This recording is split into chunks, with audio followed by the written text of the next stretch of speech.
Good afternoon. The first item of business this afternoon is a debate on motion number 9274 in the name of John Spinney on the draft Local Government Finance Scotland Amendment Order 2014. Members who wish to take part in the debate should press the request to speak button now. And I call on John Spinney to speak to move the motion.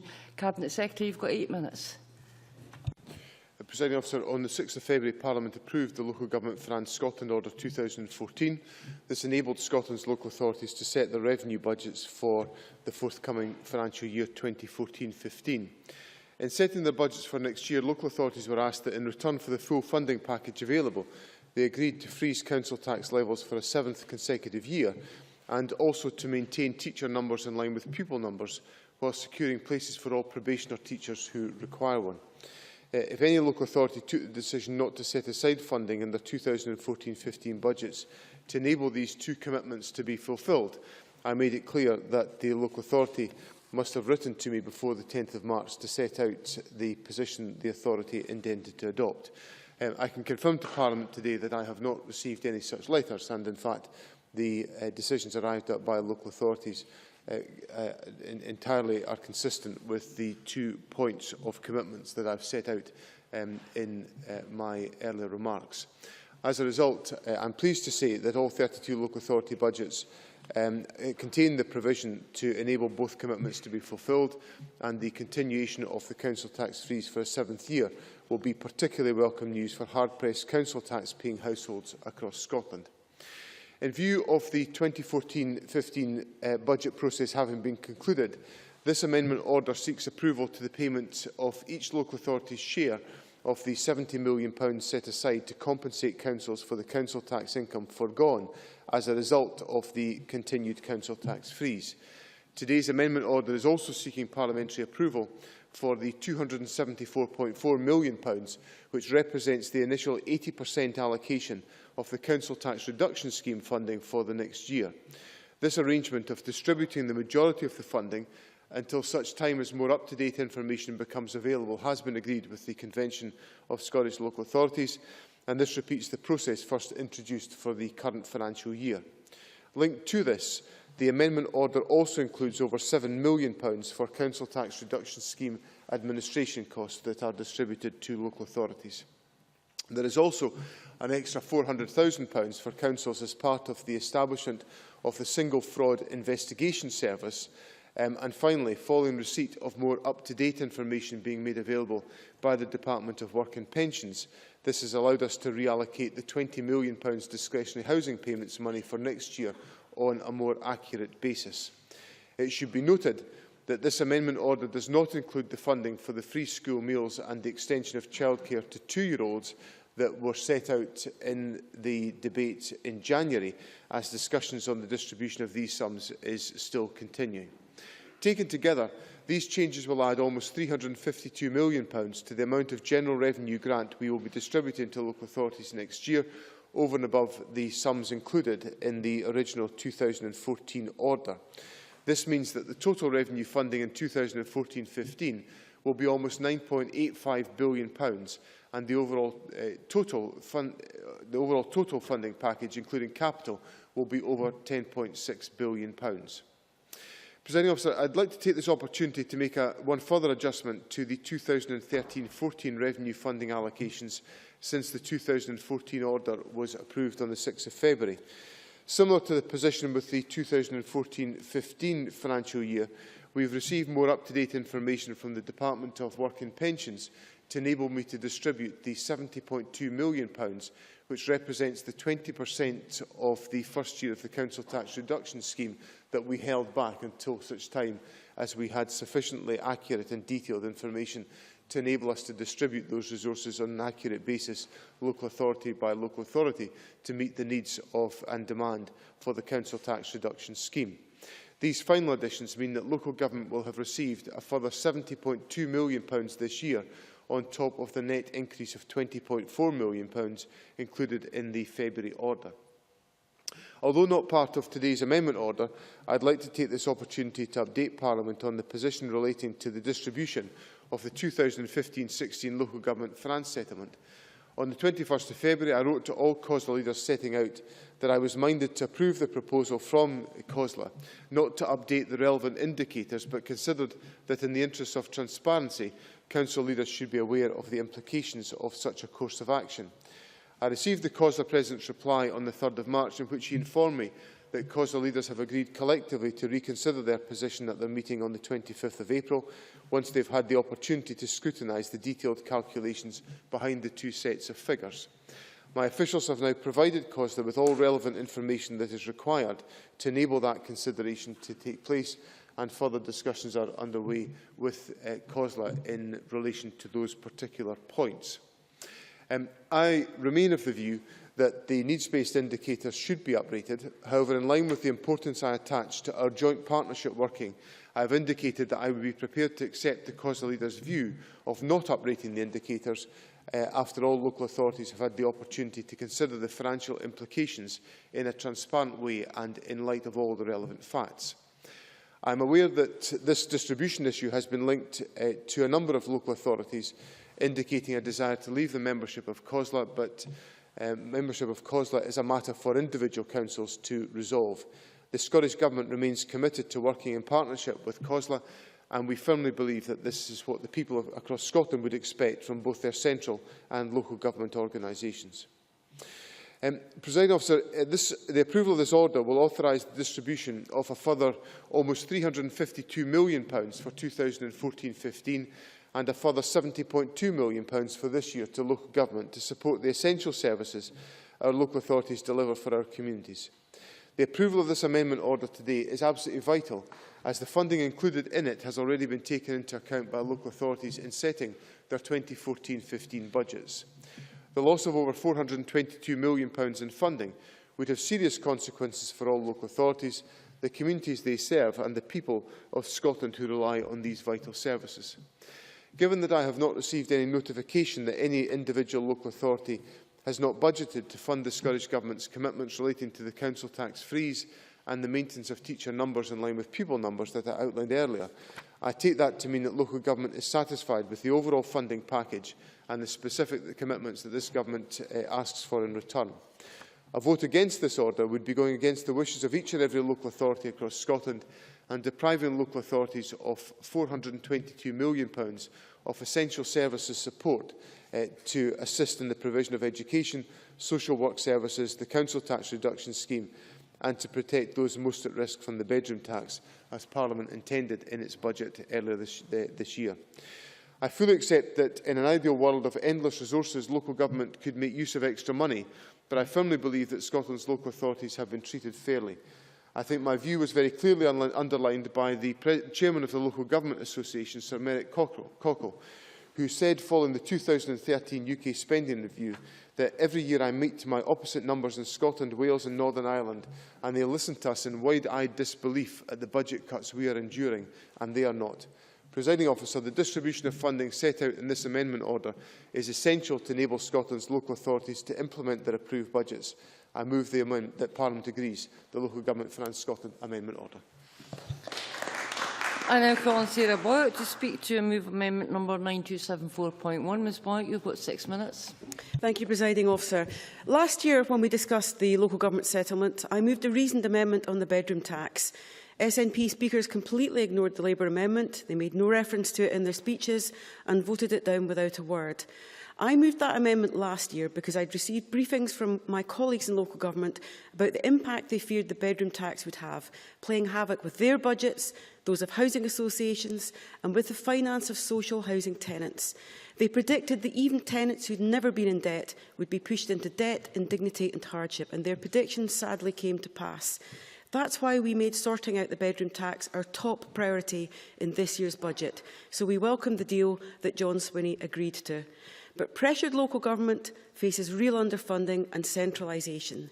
And the key issues raised with me this year by local government colleagues are the underfunding of the school meals pledge, the underfunding of the pledge on extra childcare, and the long-running issue of rural schools, where COSLA has made representations on all of these issues to the Finance Secretary.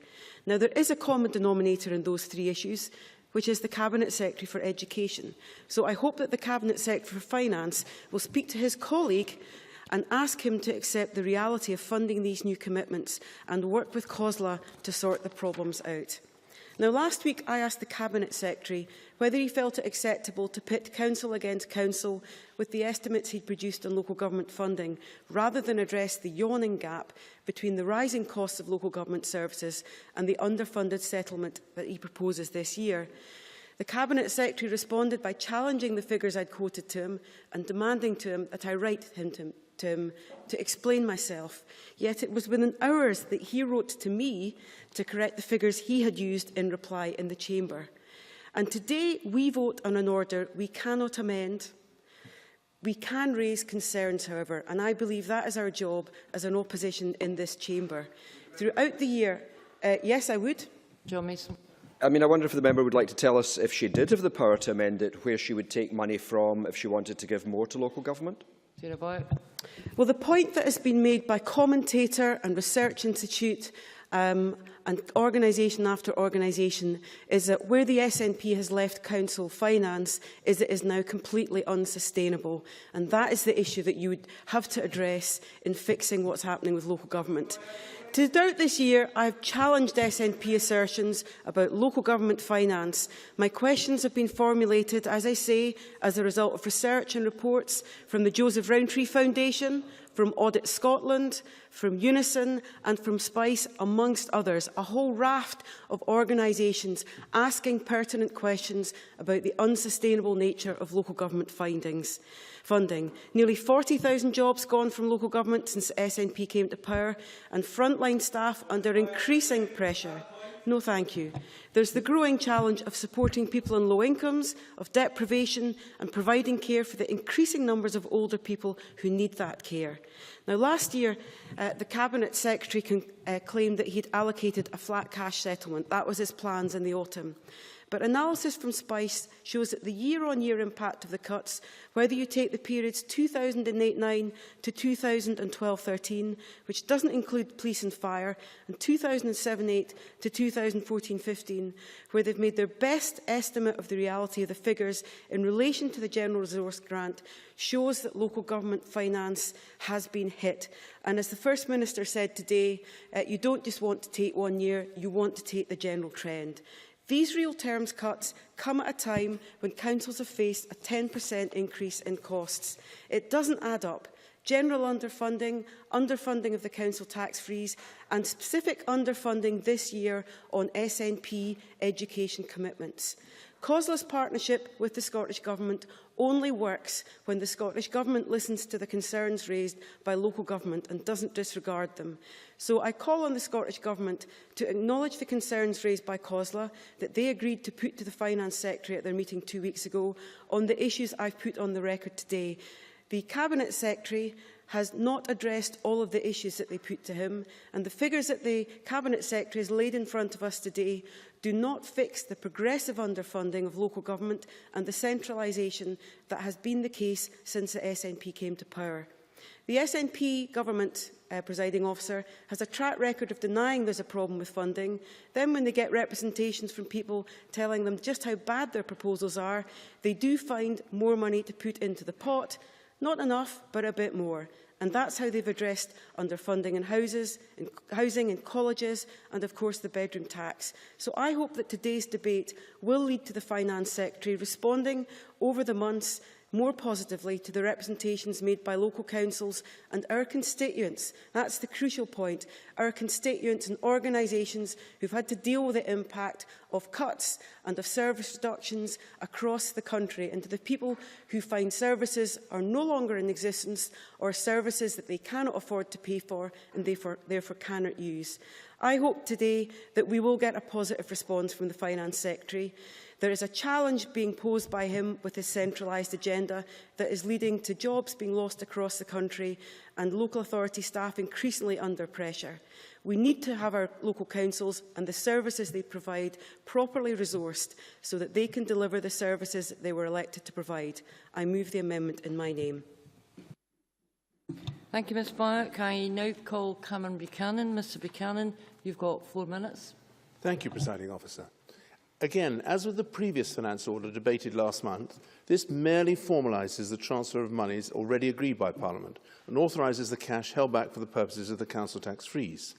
For this reason, the Scottish Conservatives will be supporting the approval of the order before us, but the debate does give me an opportunity to flag up once again some of the difficulties which lie ahead. As highlighted previously, we supported the council tax freeze at the time, as it made the difference to so many hard-pressed families across Scotland. But we recognise that maintaining it and providing our vital frontline services is increasingly proving a challenge for the councils. For this reason, I think it's very important that in future we have transparency in the funding of our local authorities, not least as taxpayers, because we must be able to hold them to account. And to do this, they must have the full disclosure on which services are being prioritised and how the councils are funding them, which I don't think is presently happening. In this respect, I have some sympathies with Sarah Boyack's amendment. However, Presiding Officer, it was in making this very point last time on transparency that I lamented COSLA's performance in this regard. And in this, I would remind Sarah Boyack that in its consideration of local authority funding as part of the budget process, the Local Government Committee gave COSLA the opportunity to give evidence and highlight any concerns it had on the budget. And this opportunity was squandered, a fact which I don't think we should lose sight of. I note that the Cabinet Secretary drew attention to COSLA's strong partnership in relation with the Scottish Government. However, its record in working with other partners, including members of this Parliament, is a good deal less positive. In particular, its tendency to hide behind a veil of secrecy whenever challenged or asked for information is unacceptable. In setting the tone for transparency and openness across government, COSLA, as a representative body for local government, should be leading by example, not hiding behind it. Since we last discussed the organisation in the Chamber, West Lothian has now become the 7th local authority to confirm its intention to leave COSLA, further throwing into doubt its future. The crisis facing it must be in part a reflection of the growing disquiet over local government funding in Scotland. As I've said before in this chamber, we cannot ignore the fact that these councils are signalling their intention to leave and its implications. If over a quarter of the population is not resident within a COSLA represented council, then it cannot surely continue to legitimately represent local authorities in dealing with the Scottish Government. Although to date there seems to be little willingness on the part of the Government to accept this or make any contingency plans. Aside from its legitimacy, I have to say that COSLA's credibility has also taken a hammering. As my local government committee colleague and convener Kevin Stewart pointed out, in relation to Aberdeen City Council last week, representatives of Labour-led authorities have been voting for the so-called flat cash settlement, which would see so many of them lose out, albeit I realise that in this position it is to be reviewed in April, as has been said. It is surely indicative of an organisation where at least some members are putting the interests of their parties before local authority, their own local authority. And the simple fact of this matter is that COSLA will cease to function, surely, as a representative body if this attitude is allowed to prevail. However, surely with or without COSLA, there is also a need for the government to engage constructively with local authorities. And it is true that the present crisis also stems from a feeling on the part of some councils that COSLA is being reduced to a rubber stamp for Scottish Government spending plans, rather than providing robust representation. Accordingly, whilst I do support the finance order for us today, I agree we must be aware of the scale of the challenges ahead for both local authorities and the Scottish Government in reaching such an agreement in future. However, whether that future will feature COSLA will depend on whether the organisation stops being part of the problem or decides to become part of the solution. Thank you. Thank you, Mr Buchanan. I now call Will Rennie to be followed by Kevin Stewart. You've got 4 minutes. I mean, the crisis at COSLA, Presiding Officer, is a serious matter, and I would hope that the Finance Secretary will play a constructive role in making sure that the wounds that are clearly there within the organisation and between the organisation and the government are healed. I don't think anybody is really sure as to what the dispute is actually about, but perhaps that will become clear over time. But I hope the Finance Secretary does play a constructive role in healing that organisation, because we do need a very robust local government organisation to make sure that local government is rightly represented across the country. I'm standing here again to make my regular plea to the Finance Secretary to meet his manifesto commitment that he made at the last election, that being the commitment to meet the 85% floor for Aberdeen City Council. It's sad that it takes a fifer yet again to stand up and make the case for the great city of Aberdeen, but in the absence of members from the SNP benches from that city making that case, I'm afraid we actually do need the case for fifers to do so. I'll take an intervention from Kevin. Presiding officer, does Mr Rennie realise that the 85% floor was in the SNP manifesto because of MSPs from the north east of Scotland, including the late Brian Adam? And beyond that, my colleagues and I continue to fight for what's best for Aberdeen, unlike the current Labour-led administration. I probably wouldn't find much in common with the Aberdeen Labour administration, but that's probably the only thing I have in common with Kevin Stewart on this, because although he said it was in his manifesto at the last election, there is no point, as we know, of making a manifesto commitment if it is actually not delivered, and it has not been delivered in this case. The reality is that the fire and police funding removal of the Aberdeen Council funding simply just revealed how lowly the level of funding was for that city. The fact that it now has plummeted to 79% of the average for Scotland is simply inadequate and does not meet that manifesto commitment that John Swinney made and Kevin Stewart made at the last election. It equates to £20 million for that city, £89 per person in that city. And when you consider the economic contribution that that city makes to the well-being of Scotland and to the United Kingdom, it is the least that they deserve that the manifesto commitment was made by the SNP at the last election is fulfilled and fulfilled in full. 79%, I have to remind members, is not 85%. £20 million is the shortfall and is therefore completely inadequate and needs to be changed. It was his manifesto commitment. He needs to follow through on that. I would welcome some kind of update from the Finance Secretary when he makes his concluding remarks and about how the negotiations about funding for childcare and school meals is progressing. I'm obviously anxious. It's a matter, both matters are close to my heart. I want to make sure that the rollout of funding for two-year-old nursery education is met in full. And I'm alarmed to see some of the reports in recent days about the dispute there is between the government and local government. So I would welcome an update from the Finance Secretary on that important issue. Thank you very much. Thank you. I now call Kevin Stewart. Thank you, Presiding Officer. I've been following today's COSLA and Improvement Service conference on Twitter. That's the kind of anorak I am. And I quote from there, between 2007 and 2013, resources available to Scotland through settlement have increased by 6.4%. Over the same period, local government's budget has increased by 8.9%.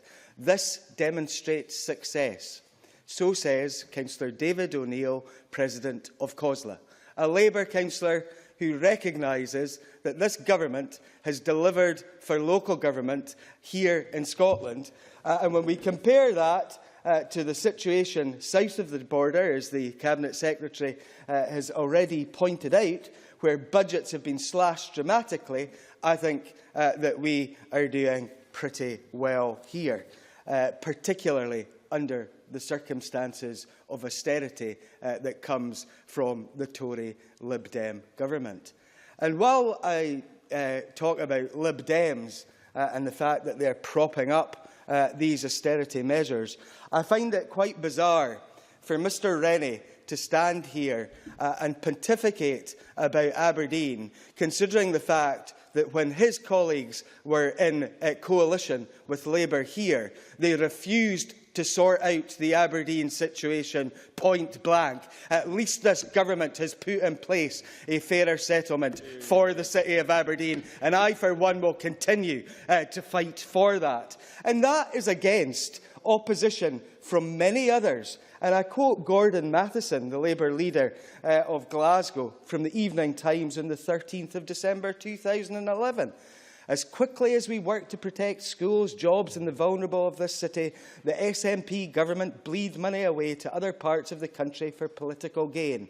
They have given up in Glasgow and decided to concentrate the nation's resources on winning Edinburgh and Aberdeen for the SNP. Well, the people of Aberdeen certainly don't think that at all. And one of the reasons why we have a huge kerfuffle in COSLA at this moment is because normally a change in the indicator update would go through on the nod, but it's people from the Central Belt, backed up by colleagues from the North East, who are stopping that extra money, £7.5 million coming to Aberdeen. And I think the Labour-led council in Aberdeen should hang its head in shame for its part in this action, as well as hanging its head in shame in terms of trying to ban ministers from going up there and trying to help Aberdeen, and also for putting out propaganda using council taxpayers' money to do the deeds. I think we're straying a bit, Mr Stewart. Can we get back to the motion? It's all about council money, presiding officer, but I will get back to the motion. Can I say that Sarah Boyack, in terms of her amendment, quite clearly has not listened to David O'Neill on this subject. I will say again, he says that between 2007-13, the Scottish settlement has increased by 6.4%. Local government's budget has increased by 8.9%. This demonstrates success. And I'm pleased that, as well as recognising the needs of local government, this Scottish Government has also managed to freeze the council tax for the 7th year in a row, which is a saving on average of £1,682 for every household in Scotland. That has to be celebrated. I support the Cabinet Secretary today. Thank you, President Officer. Thank you. I now call on Alex Rowley to wind up for the Labour Party. Alex Rowley, you've got 4 minutes. Thank you very much, Presiding Officer. In winding up, I think in terms of local government across Scotland, services being delivered by local government are impacting on people's lives every day of their lives. And that impact is very crucial, whether that is social services, whether that is education services. And I think it's important that we recognise the levels of pressure that local authorities are actually working under. So whilst the settlement and whilst, as the Cabinet Secretary says, the Local Government Association and others in the South may well say it's a better settlement than they've actually got, I think it would be going a bit far to say that local authority leaders across Scotland are satisfied with the funding that's come in. That's not to say that the settlement is not better than some parts of the country. But the fact is that local authorities are under massive pressure. If you look right across the country and you look at the level of pressure, for example, in terms of children being taken into care in local authorities, and my own constituency, Fife, there was a massive overspend last year with the number of children being put into care. And part of the way to tackle that, and the Cabinet Secretary said that last week in the answer that he gave me, is to look at new ways of working, is to look at early intervention, spending more money in the early years. And I would say to the Cabinet Secretary that my experience of local government is that councils right across Scotland want to work with the Scottish Government. They want to work in partnership and they want to work together. But I think the first... I'll continue, thanks. I think that the key point to make there, however, is that there has to be a recognition from both sides that this settlement still leaves local authorities in a really difficult position. Willie Rennie spoke about putting the case as a Fifer for Aberdeen, but if you take Fife Council, over the next 4 years, it's a £92 million budget gap that they face. That's not the Labour administration that says that. That's the Executive Director of Finance reporting to the Council. And that's the same in local authorities everywhere. So local authorities are working hard in order to try and balance the books and continue to provide services. And I think it's in that spirit that we need to recognise that this settlement is still a very tough settlement for councils, and there will be tough decisions that have to be taken.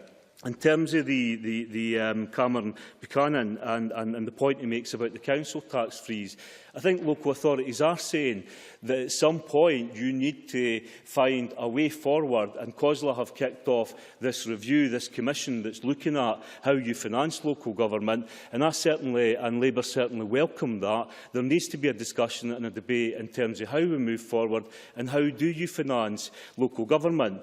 In terms of the council tax itself, if you look at achieving equality, then it really doesn't. It promotes inequality, because the gainers, Band H, £1,535 compared to Band A, £258. So those who have most have gained most, and those who have least have gained least. But at the same time, we've seen charges coming in for services in local government, and it's often the very poor and the very vulnerable in communities, the elderly, the housebound, who are actually having to pay those additional charges. So that's the type of picture that you're getting in local government. And some of these decisions that are being made by the government here are creating greater inequality. So in terms of winding up and concluding, what I would say is that I do hope that the Cabinet Secretary, while perhaps not agreeing to the amendment that's put here today, will work with local government across Scotland, will recognise that this is a very tough settlement and that there is going to be cuts in services right across Scotland, and every council, regardless of who is in control politically, he will work with them and recognise that and look for long-term solutions for the future of local government in Scotland, because not to do so would be to let the people of Scotland down. I now call on John Twinney to round up the debate. Cabinet Secretary, you've got 4 minutes. Presiding Officer, it's not long since Mr Rowley joined the Scottish Parliament, and I don't want in any way to destroy his career at this early stage, but that was a refreshing contribution of some of the weight of experience that Mr Rowley brings to this Parliament from his leadership of Fife Council. And I hope he would acknowledge, and this is a point I would make in response to Mr Rennie, that in the 7 years that I've occupied, or nearly 7 years that I've occupied this post, with particular responsibility for the government's relationship with local government, one of my highest priorities has been to ensure that there was a better relationship between the Scottish Government and local authorities in Scotland than the one I inherited, because I completely accept Mr Rowley's point that we will only succeed in addressing the genuine and substantial financial challenges that we all face, not just local government, but we all face, if we have a cohesive and agreed agenda upon which we can maximise cooperation between all levels of government. And I reaffirm today in Parliament my determination and the determination of the government to make sure that we work cooperatively and effectively with local government to agree those joint objectives. To look at Mr Rennie raised a couple of points with me about the dialogue around free school meals and childcare, and I've seen the same commentary that Mr Rennie has made. The foundation of the financial assumptions in relation to the rollout of childcare for 2-year-olds essentially were based on the financial memorandum for the Children and Young People's Bill, which was I don't want to kind of overstate the position, but I would describe it in my view that those assessments were co-produced between the government and local government. So I'm a bit surprised that there's an issue about funding of childcare, given that we have simply used the same approach that we used jointly with local government to agree the assumptions to their satisfaction in the Children and Young People Bill. But having said that, there is, of course, in the spirit of the point I've just made to Mr Rowley, space for us to discuss the issues in relation to the rollout of the Children and Young People Bill and the free school meals provisions, to make sure that if there is an issue about financial support, that we address that properly to ensure the commitments that we have made to Parliament can be fulfilled and implemented as we said they would do so. Now, Mr Rennie and I have rehearsed on a number of occasions the issues around Aberdeen. The one point I want to lift from Mr Rennie's speech is that he used these words. He said, "It's the least that Aberdeen deserves." I do not know what the people of Aberdeen have done to deserve the administration that they have currently got in the city today, and that's all I'll say about the matter. Mr Henry says it's democracy. Well, we remember the way he used to lead Renfrewshire Council, and that spoke for itself. Can I deal with the substance of the issue around the financial settlement that's available? And Sarah Boyack has again returned to this commentary, and John Mason asked Sarah Boyack where the extra money would come from, and there was no answer. Let me just read to her from the speech that was delivered by the President of COSLA this morning in St Andrews. Local government share of public expenditure has risen, and when cuts had to be made in Scotland, local government has been relatively protected at the expense of other parts of the public sector. That's the leader of local government in Scotland. He went on to say, and this relates to Mr Rowley's point, council leaders must know that this year the actual resources they received are greater than predicted by Directors of Finance, the Centre for Public Policy for the Regions, our own Improvement Service and others. So I know there are financial pressures. I'm having to deal with a budget that is reducing in real terms, but we have attached greater priority to support the funding of local government because we realise how important local authority services are. And I commit to Parliament to work with local government, with COSLA, to ensure that we maximise the effectiveness of those resources in meeting the needs of the people of Scotland. Many thanks. And that concludes the debate on the draft Local Government Finance Scotland Amendment Order 2014. And it's now time to move on to the next item of business, which is a debate on motion number 9190 in the name of Michael McMahon on the impact of welfare reform. I'd invite members who wish to speak in this debate to press the request to speak buttons now or as soon as possible. And Mr McMahon, if you are ready, I'd invite you to speak for 13 minutes or thereby, please. Thank you, Deputy Presiding Officer. I'm pleased to open this debate on behalf of the Welfare Reform Committee. I'm sure all of you will recall from your school days your end-of-year school report, where your teacher assessed your achievements, your failures and your areas for development for the next year. As the motion notes, it's almost a year since many of the provisions of the Welfare Reform Act 2012 came into force on the 1st of April 2013.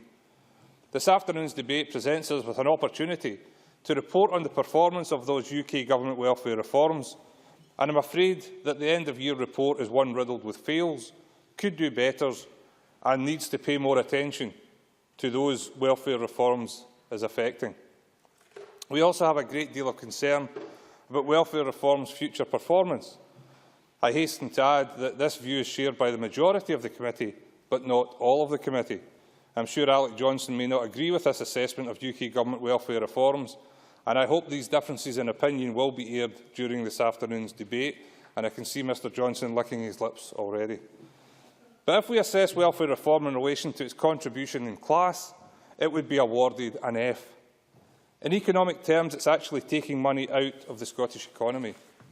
In April of last year, the committee was presented with research commissioned from Sheffield Hallam University on the impact of the Welfare Reform Act.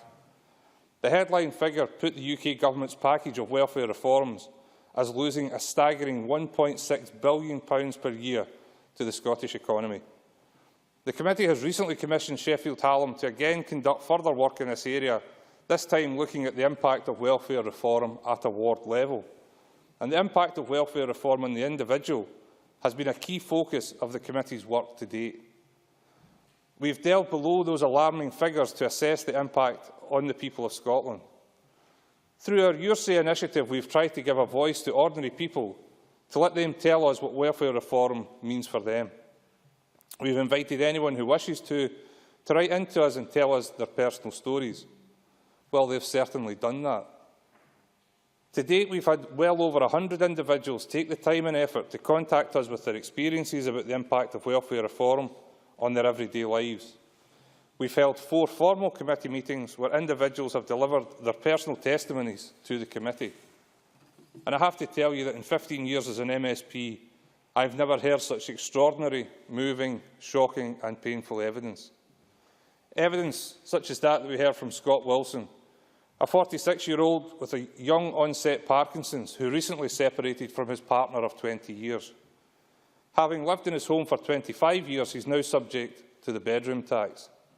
And when he asked the council if he moved into a one-bedroom flat where his pregnant daughter and disabled son would sleep, when they came over to stay, he was told, "Had you ever heard of inflatable beds?" Evidence from Henry Sherlock, who is blind, and was asked to raise an empty cardboard box in his work capability assessment, but not to take it anywhere. He couldn't, as he needed to hold his white stick in one hand. evidence from Audrey Barnett, who has multiple sclerosis and systematic lupus erythematosus. She worked until 2008, when she was awarded retirement on medical grounds. That's important, retirement on medical grounds. Her application for employment support allowance contained details of her medical condition and a letter from her GP stating that her conditions were progressive, unpredictable and incurable. She was assessed by the DWP as being in the work-related activity group. She was judged able to prepare to return to work. Her former employer was the DWP. The courage of these men and women who have come before us has been humbling, and as a committee we have certainly sought to address the concerns that have been raised in these powerful evidence sessions. The main focus of our recent work has been on the bedroom tax, on which we have taken extensive evidence and also commissioned research. Our interim report, published at the end of January, concluded that the UK Government should abolish it or give the Scottish Parliament the power to do so. This was a view held by the majority of the committee, along with the belief that the cost of the bedroom tax to tenants is iniquitous and inhumane and may well breach their human rights. Now, I don't believe that treating people's homes as merely bricks and mortar, homes of around 65,000 disabled people and 15,000 homes with children, is acceptable in this day and age. The reality for many is that they cannot pay and they cannot move. To make the situation even more frustrating, it's entirely possible it's costing the public purse more to implement than it is in saving. And armed with our evidence and awareness of this bedroom tax monster in our midst, we've looked in detail at the ongoing attempts being made to mitigate the impact of the bedroom tax by local authorities and the Scottish Government. As detailed in the Government's response to our report, if the cap on DHPs is not removed, the Scottish Government is committed to put in place a scheme during 2014-15 which will make funding available to social landlords to mitigate the effects of the bedroom tax. We welcome the steps being taken by the Scottish Government in this regard, but I would like to use this opportunity to ask the Minister for Housing and Welfare to provide some further insight into how the scheme would work. As it's for the next financial year, I also asked the Minister how would it work for a tenant who hasn't received or applied for DHP this year and hasn't paid some or all of their bedroom tax liability. Would the funding write off these debts? Would the scheme encourage tenants to apply first for a DHP, and then if they don't receive it, they let the landlord know that they won't be paying the bedroom tax? And then would the landlord make a claim on the fund and write off the debt? Now, I'm sure that the detail of the Scottish Government's scheme, if it was required, will be something the committee will scrutinise closely over the coming months. Another key area of the UK Government's welfare reform that we've been considering is the employment and support allowance, and specifically the impact of the work capability assessment. The concerns have been raised with the committee by the welfare rights and disability organisations about how the assessments take account of mental health problems and fluctuating conditions. And some have termed the assessment centres as the equivalent of Lourdes, as many people arrive with debilitating health conditions, but then miracles occur in the assessment centres, with decisions being taken that the people who entered with those debilitating health conditions are now fit for work as their health has miraculously been restored. A cross-party delegation from the committee has visited an Atos Healthcare Assessment Centre in Edinburgh, and we've also seen what happens at DWP decision-makers at Bathgate. And we are concerned that of the nearly 60,000 of those who have undergone an initial assessment for employment support allowance have been declared fit for work, 40% of these decisions have been appealed against, and a staggering 38% of appeals have been successful. Now, last year, the committee had to resort to an FOI request to the DWP to gain access to statistics on return rates for further medical evidence requested from GPs as part of the WCA. The statistics suggest that GPs are failing to provide further medical evidence to Atos And this is one of the reasons for the large number of people being told that they are fit for work, only to have that decision overturned on appeal. And people are being deemed fit for work when clearly that is not the case. As Anne Begg, Chair of the Working Pension Select Committee at the House of Commons, recently stated, ATOS has been a lightning rod for hatred and upset, and we mustn't lose sight of the fact that the assessments have been devised by the DWP, and they are not ATOS assessments. But ATOS deserves to leave their, to leave their contract before August 2015, and that gives the DWP a real opportunity to adopt a new approach before a new contractor is put in place. In addition to the bedroom tax and employment and support allowance, we have scrutinised devolved aspects of welfare reform where we have more leverage. This includes the Council Tax Reduction Scheme and the Scottish Welfare Fund. Both schemes have been welcomed by the committee, and there has been initial concern that uptake of the Welfare Fund hasn't been as high as expected. The committee was pleased to note during its budget scrutiny that the criteria for qualification for community care grants and crisis grants has been amended to take down some of the initial barriers to access. But looking at the first official publication of statistics on the Scottish Welfare Fund from April to September 2013, performance appears mixed across local authorities. Some aren't meeting their spending expectations. There is variation between local authorities in the percentage of applications they are accepting and the speed at which applications are being processed. All issues that the committee will explore with local authorities and the Minister for Housing and Welfare at its next meeting on the 18th of March. The committee has also been turning its attention to other areas of investigation, including holding its first evidence session on the issue of food banks. And the committee received alarming evidence from Ewan Gurr at the Trussell Trust that the number of people using food banks in Scotland has gone from 17,000 last year to 56,000 this year. Dr Sosenko of Heriot-Watt University told the committee Lord Freud's statement that the increase in food bank use predates welfare reforms is factually incorrect.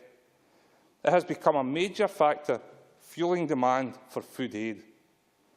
So the committee will also be looking to explore the related issues of benefit sanctions to consider the level of appropriateness of Job Centre Plus and its use of benefit sanctions.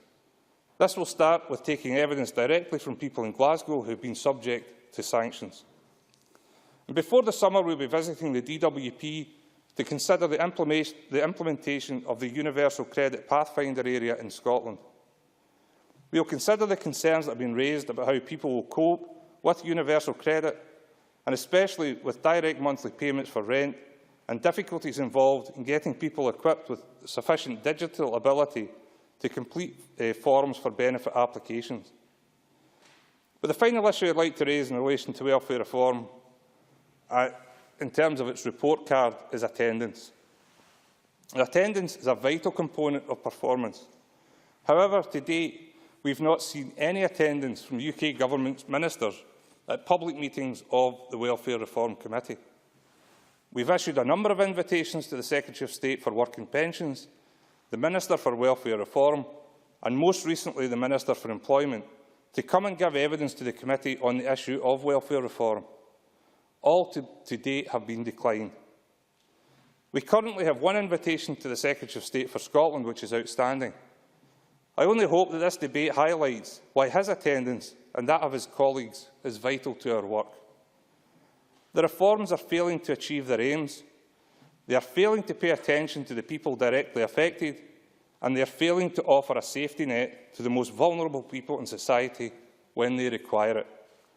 This end-of-year report card concludes, must do better. I move the motion in my name. Many thanks. I now call on Margaret Burgess, Minister, at 9 minutes, or thereby, please. Okay. Thank you, Presiding Officer. I welcome this Welfare Reform Committee debate, and I commend the work of the committee, which has provided a valuable contribution to the evidence around the impact of the UK Government's welfare reforms in Scotland. And I think, as outlined by Michael McMahon there, the real stories that we heard from frontline services and from people affected have actually told the story across Scotland of the impact it's having on our citizens, some of them extremely vulnerable. And I think the committee has to be commended for the way they've managed to get people to come forward and tell those stories, which is very difficult, as we appreciate, for many of them. But the motion before us asks us to note the provisions of the Welfare Reform Act 2012, which came into force on April the 1st last year. Those provisions, including the abolition of discretionary social fund payments and responsibility for council tax benefits, successful arrangements been localised to Scotland. And the Scottish Government successfully put in place arrangements for both of those. A lot of work had to go on behind the scenes to get those schemes in place on time. And in April last year, we established the Scottish Welfare Fund, and we topped up the money that DWP passed on to us for local welfare provision by over £9 million. We've also committed to maintain the fund at £33 million for 2014-15 and 15-16, and our actions will ensure that we continue to support some of the most vulnerable people in Scotland. And I know there has been some criticism of the fund in terms of the issues that Michael McMahon arranged there. But we have to remember it is a new scheme. It was set up in time. The money has gone out to local authorities in time, and they've worked very hard to get the money out there. And after a slow start, the fund is now picking up, and we're clearly on track to what we would have anticipated local authorities to have as a monthly spend. And I think the other thing that's very clear is that had we not topped it up by the £9.2 million, the fund would be exhausted before the end of the financial year. And I know the Welfare Reform Committee has taken a keen interest in the development of the fund, and I'm grateful to them for their input throughout the process. They offered thoughtful insight from the early days of establishing the Section 30 order that allowed for the introduction of the fund. And more recently, they offered support for our approach in their report on the draft budget that was published in December last year. And I look forward to engaging further with the committee as we go through the process of introducing the Welfare Fund's Scotland Bill later this year. And also last year, as was mentioned by Michael McMahon, we created Scotland's National Council Tax Reduction Scheme following the abolition of council tax benefit by the UK Government. And working with local government, we are providing an extra £40 million for 2013-14 to protect over 500,000 people from the UK Government's 10% cut in funding and maintain entitlement to support. We and our local government partners will roll forward our commitment to mitigate the funding gap next year, and our continued joint working with local government will enable us to maintain our support for the scheme, and I appreciate the committee's support of the Council Tax Reduction Scheme and of the Scottish Welfare Fund. But as the committee has heard in its evidence sessions, and as we all know, many of the cuts and changes are continuing to cause extreme anxiety to people in Scotland. There is growing evidence of real hardship as those changes take effect. Last week, as was already said, the committee discussed food banks with key stakeholders. I note that discussion explored concerns around the significant increase in the numbers of people using them. And I've said previously, and I'll repeat it again, that it's unacceptable that anyone in a country as prosperous as Scotland should have to rely on food banks, and I too share the committee's concerns on this. Following the publication in December of the report the Scottish Government commissioned, much more is known about the extent of emergency food aid in Scotland and the major role of UK welfare and benefit changes as causes of this substantial increase. Stakeholder evidence last week reflected the findings that welfare reform, benefit delays, benefit sanctions and falling incomes have been the main factors driving this increase in demand. The UK is already one of the most unequal societies in the developed world, and this simply provides further worrying evidence of the unfair impacts of the Westminster Government's welfare cuts programme on some of the most vulnerable members of our society. But of all the changes introduced, there is one which I think is particularly unfair, and that's the bedroom tax. And I'd like to take this opportunity to welcome the Welfare Reform Committee's interim report published on the 31st of January on this issue. I've written to the convener of the committee, and for the benefit of the Chamber, I'd want to make a few comments in response to the report. But I also want to reiterate the Scottish Government's clear position that the UK Government should abolish the bedroom tax, a position which is also supported by the Welfare Reform Committee report, a majority of Scottish MPs in Westminster, the Scottish Affairs Committee interim report, the United Nations rapporteur, a majority in this Parliament, and I believe the majority of the Scottish people. The committee's report looked at the impact on local authorities, housing associations and voluntary agencies, all of which are incurring additional costs as a direct result of the bedroom tax. And while the Scottish Government is taking action to protect those affected, it is the UK Treasury and the DWP who will see savings resulting from the bedroom tax in Scotland. But these savings will have been made at the expense not only of individuals and families across Scotland, but also of local and devolved budgets. In the meantime, we are spending significant amounts of Scotland's money, at least £258 million over 2013-14 to 15-16, to mitigate the worst impacts of the reforms, which of course include the bedroom tax. And as I said last week in the Chamber, this is money that we could have used for other things, such as investing more in health and education for our people and in growing Scotland's economy. It can't be right that we have to divert money away from other services to deal with the consequences of policies we don't want in Scotland. I've also made it clear on more than one occasion that the Scottish Government cannot mitigate the full impacts of all the UK Government's cuts and reforms. We are now beginning to see the effects of the stricter sanctions regimes. We heard from Michael McMahon about the impact the work capability assessment is having on particularly on disabled people and those with mental health issues and long-term illness. And it's quite right, and I said it last week, that this is about policies of the UK Government. It is not Atos that set the policies. It is the UK Government that set the policies, and Atos carry out in their behalf. And I think we have to recognise that the work capability assessment is not working.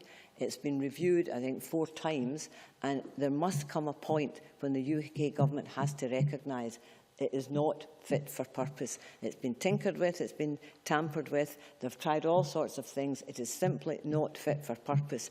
And we all know, and the Welfare Reform Committee has heard, the severe impact that that's having, particularly on disabled people. But the impact was still of... I spoke a bit about the bedroom tax, which has been a major focus and a focus of the committee as well.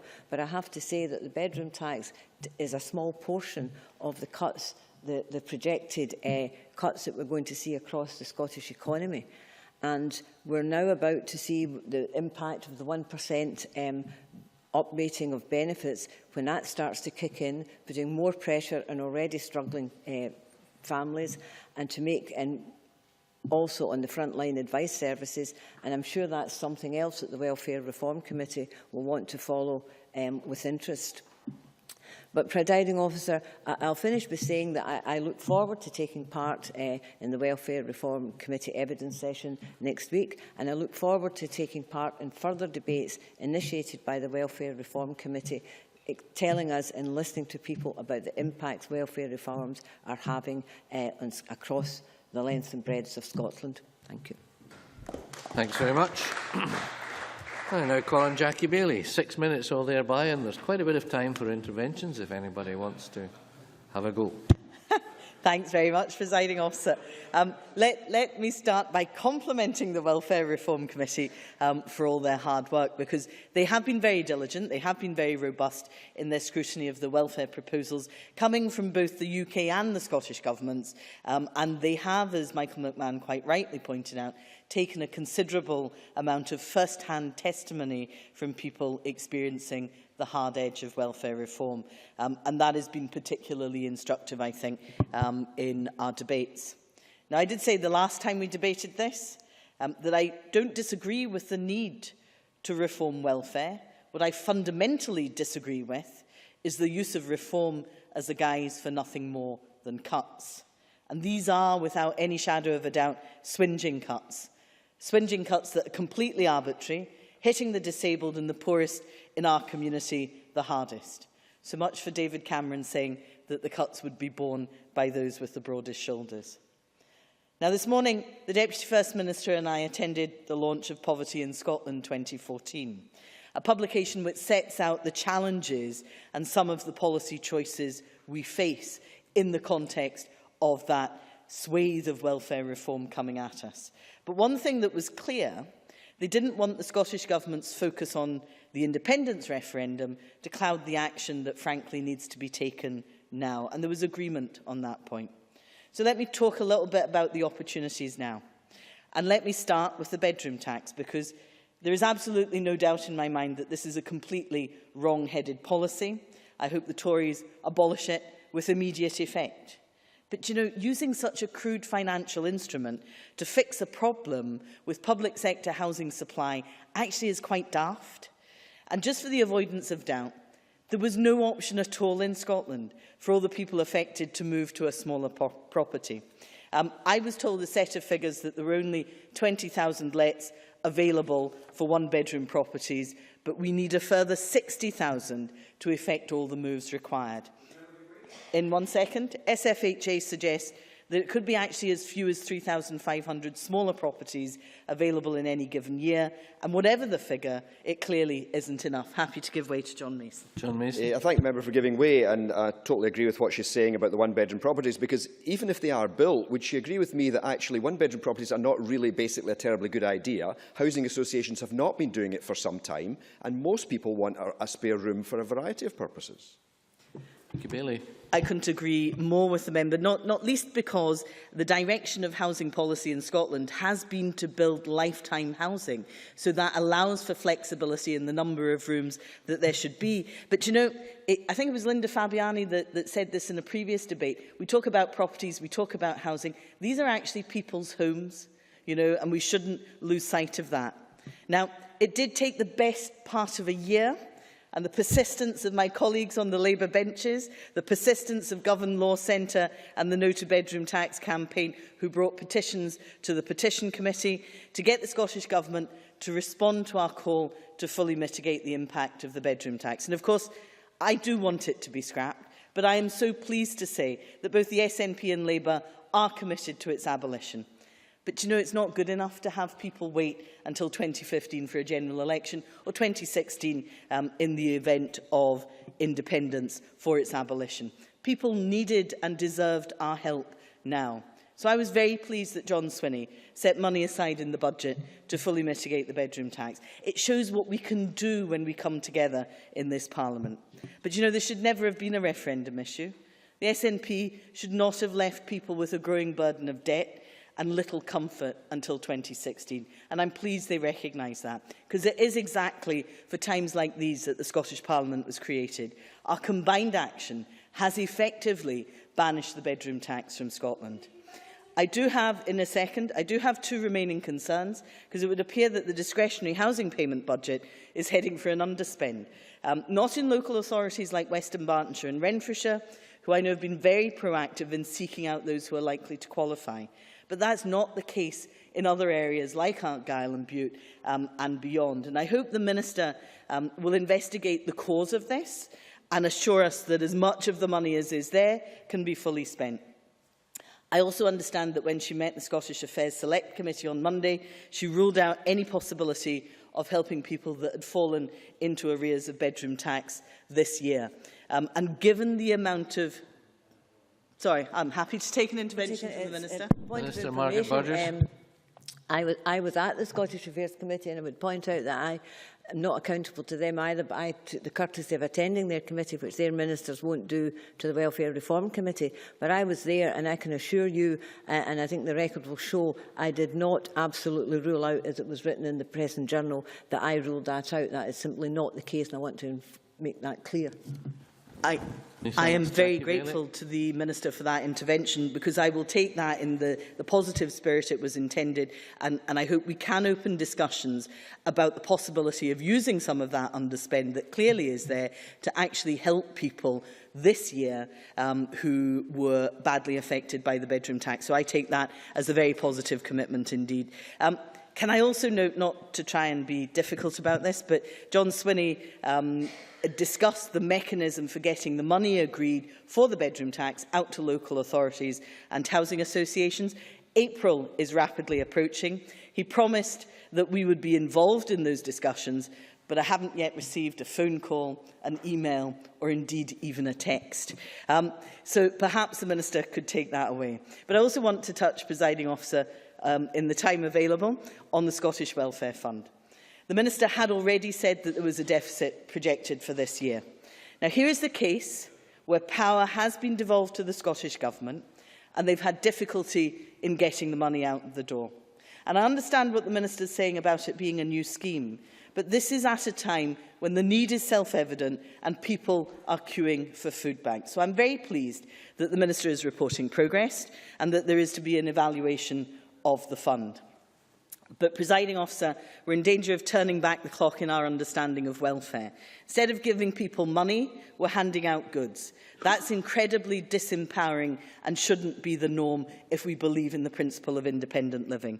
There have been reported delays in payment of crisis grants, a lack of flexibility in interpreting the guidelines, and indeed problems with local authorities not giving grants to people who have been sanctioned by the DWP, many of them with mental health problems, many of them with learning disabilities. Presiding Officer, in closing, let me say there is no doubt in my mind that welfare reform has had a devastating impact on people across Scotland, and we must do our best to try and soften that, as well as calling on the Conservative Government to change their minds. Thanks so much. I now call on Alex Johnson. 6 minutes or thereby, please, Mr Johnson. Thank you very much, Deputy Presiding Officer. We return to welfare reform as an issue for debate in this Parliament for the second time in just over a week. And I think the debate we had last week, by its very nature, was somewhat adversarial. And in spite of the comments made by the committee convener in the early part of this debate, I'm going to try not to be as adversarial as I was last week. And I think it's important that we do recognise that there is a necessity for welfare reform. The welfare system in the United Kingdom has evolved over a very long period of time. It's often evolved as a result of need or necessity, and sometimes it has evolved as a result of political desire to achieve objectives that weren't necessarily those that reflected the need for welfare. In fact, it has to be said that successive governments have developed the habit at times of, if they find it too difficult to find jobs for those who have become unemployed from redundant industries, to simply reclassify them and move them onto the scrap heap was too often the answer. And it's these unfortunate individuals who found themselves bypassed by the economy as a whole who are the motivation for the work that Ian Duncan Smith in particular has done to attempt to reform the welfare system. And it's that there I would like to start, and it is the need for reform. Now, the reforming zeal that Ian Duncan Smith has demonstrated has not found friends in the Scottish Parliament.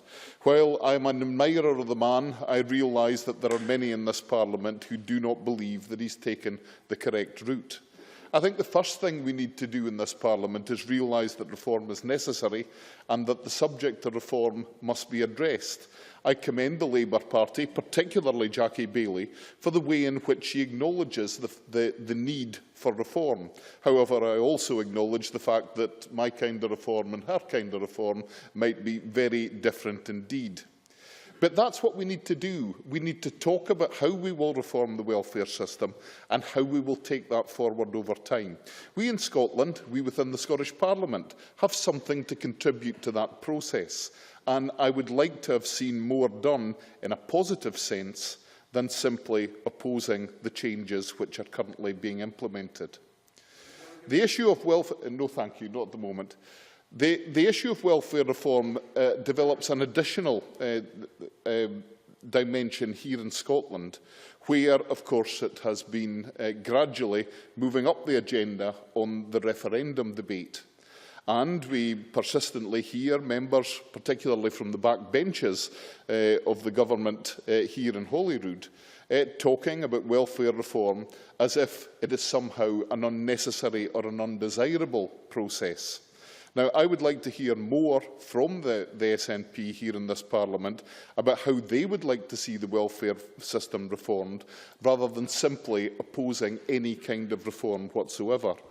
I would also like to hear a lot more about how that might be financed, because too often the suggestion that is made is that in an independent Scotland, not only would there be no welfare reform, but also there would be no limit to the amount of money that would be ploughed into it. The consequence of that conclusion is that there is conceivably some figures that have to be displayed on the back benches, which I would like to hear. And I will take the opportunity to hear it now. I want to take Mr. Stewart. Kevin Stewart. Mr Johnson, as you're very well aware, sorry, Presiding Officer, I should be talking to you. You're very well aware that this government spends absolute tons of money in actually trying to get a hold of those folks who are cheating the system. I wish you would do the same with those that are dodging taxes, many multinationals and many billions of pounds wasted. And then we wouldn't have to worry so much about welfare reform, eh? Many thanks. Just invite everyone to speak through the chair. A concept which I fully agree with. I think everybody should pay their taxes, and as a consequence, they might have more money to spend in the longer term. But we must address the issue of cost. If we are to have a different welfare system in Scotland, should the SNP be successful, we must know what it will cost. And the First Minister, when asked at questions today, repeatedly asked about what the cost of his policies might be in future. He was unable to tell us anything about it. Now, the problem we have there is that in an economy where the money that government actually raises is likely to drop rather than rise, we have to be able to understand what the benefit is likely to be. Right, moving on to some of the key issues. I think there are a number of issues that we do need to address. The concept that, if we look at the work capability assessment in particular, I think there is a weakness in the area of work capability assessment. And of course, the number of appeals which take place, particularly the number of successful appeals, indicate that there is a flaw. But yet there has been a considerable amount of work done to improve the work capability assessment in an attempt to reduce the number of appeals. In fact, we heard from Michael McMahon at an early part of this debate that one of the reasons for many work capability assessments being overturned is that information becomes available, particularly from GPs, during the appeals process, which was not available at the time of the original assessment. However, the key thing about the work capability assessment is that we must have some measure of the ability of an individual to work or not. Surely the idea is not that we should have some kind of self-referral system.